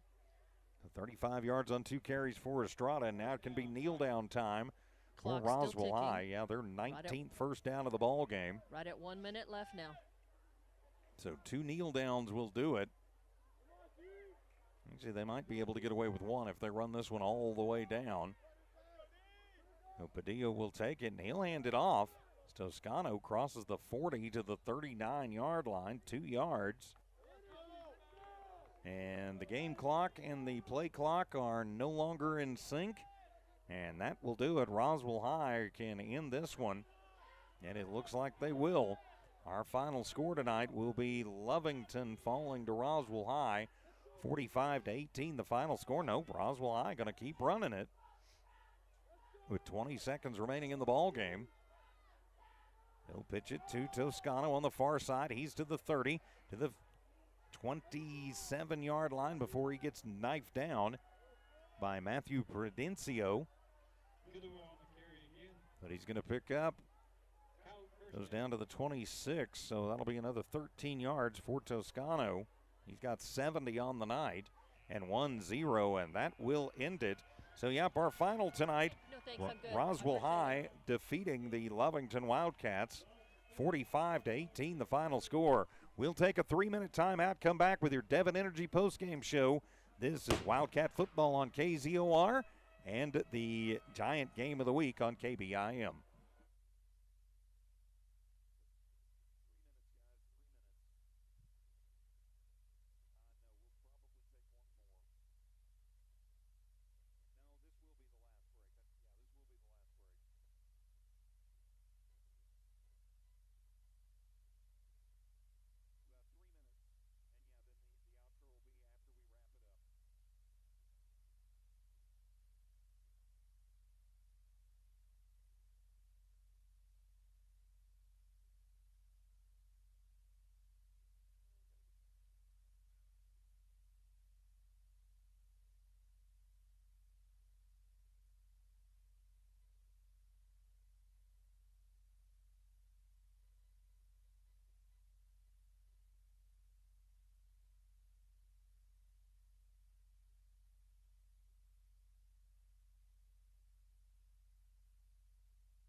Back here at Wildcat Stadium, our final score tonight, the Roswell High Coyotes defeating the Lovington Wildcats to open the 2023 football season.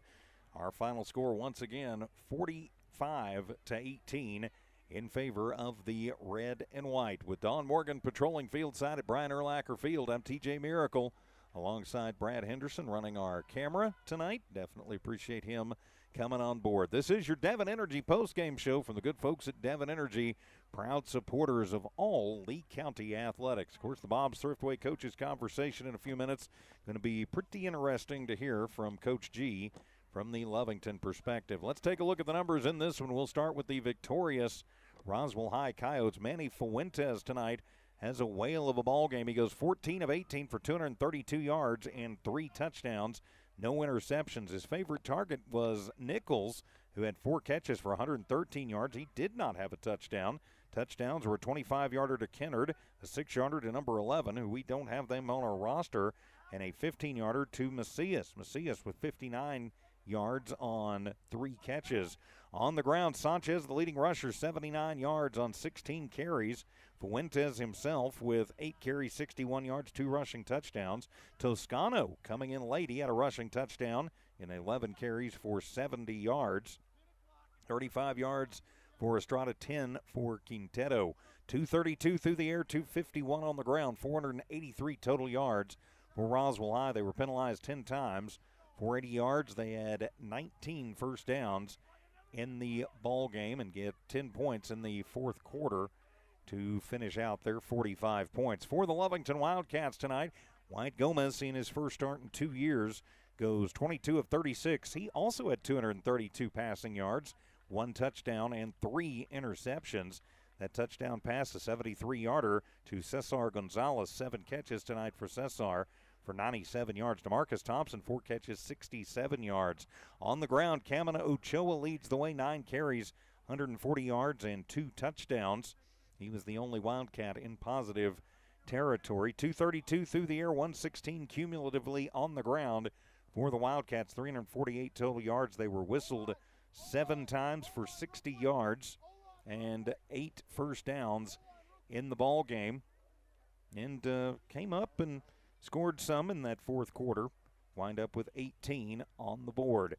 As Coach G has just broken up the team meeting. Now he's meeting with some of his other players as they continue to talk. Of course, we will have your Bob's Thriftway coaches conversation in just a few minutes. Looks like Coach G having a word with his sophomore wide receiver, Elijah Rivero, who had a whale of a ball game today. So here we go with Coach G. All right. You just told your team in the huddle, one of the things I heard was, you guys are a good football team too. We're going to find a way. What else did you tell your team in this post-game huddle? I was proud of them. I asked them to come out here at halftime and put it simply to them. I said, if you're not going to fight for your teammates and we're not going to come out here with the mindset that we're going to win the football game, then you need to stay in the locker room because we're giving everything that we got as a coaching staff. I was proud of how they responded in the second half. Came in, ripped off some big old runs. Marcus Henderson played outstanding on defense. There was a lot of really bright spots. Elijah Rivero, Jaden Gutierrez. I thought Wyatt Gomez played his tail off. That's the thing I'm proud of the most. That's a really good football team right there. And I told them I wanted it bad for them. And they had a great week of preparation. We were prepared, did a great job, and I just asked them at the beginning of the game, don't walk off to this field with any regret at all whatsoever about the effort that you put in. They didn't do that. They fought till the very end, and I wouldn't want to be the head coach of any other team than this Lovington Wildcats right here. All right, so dealing with injuries too. A lot of players out in this first game. Who's out? And I know what you've said before in situations like this is you have to play the team that you have on the field and do the best you can. But anything to say about the players who, you're not able to include in this game? We got some missing bullets right now, and I think if I would have let them make that decision, they would have been out here, but just felt like it was in the best situation for us moving forward and they're mad at me, and that's okay. They can be mad at me all they want, but it's just going to make them healthier down the road. So we're going to have some more bullets back next week, and we just keep reloading the gun, keep getting better, and that starts tomorrow morning. All right, and reloading the gun for Seminole next week. What do you do in preparation for that team, and what's the week going to hold for you? Just a completely different style offense. Roswell High is going to try to cram it in a phone booth and just battle, and Seminole's not that way. They open things up and they try to throw it around. They're going to try to snap the football every 10 seconds. It's going to be up-tempo and fast. Got to go over there to Texas, and so adjusting to those rules, NCAA hashes and all that kind of stuff. So we're going to have a great week of preparation. No real big injuries here tonight, the guys that played in the game. And they're motivated. I mean, they're hungry. They want to win. And I want to win for them, you know. And so we're going to get up and get ready to go in the morning, fix it, and be better next week. And we want you to win, but of course, you know, a loss is never a bad thing if it comes with lessons and you get stronger as a team and move forward. And you guys are doing that. Absolutely. Absolutely. Coach Gonzalez, thank you so much. Thank you, Don. Thank you. We'll see you next week. Yes, ma'am. All right, Don Morgan with our Bob Thriftway Coaches Conversation. Of course, a big thanks to Coach Gonzalez, always willing to speak with us after the game and has been since the minute that he arrived, and we definitely appreciate that. So not much else you can say. Of course, moving on for the Roswell High Coyotes, as we mentioned, next week they will have their home opener at the Wool Bowl as the Santa Fe Demons come to town. That will be your Giant game of the week next week right here on 94.9 KBIM. Andre Cheatham will be back, and he will take over the game of the week next week. He'll be on about 6:45 next Friday from the Wool Bowl with the call on that one.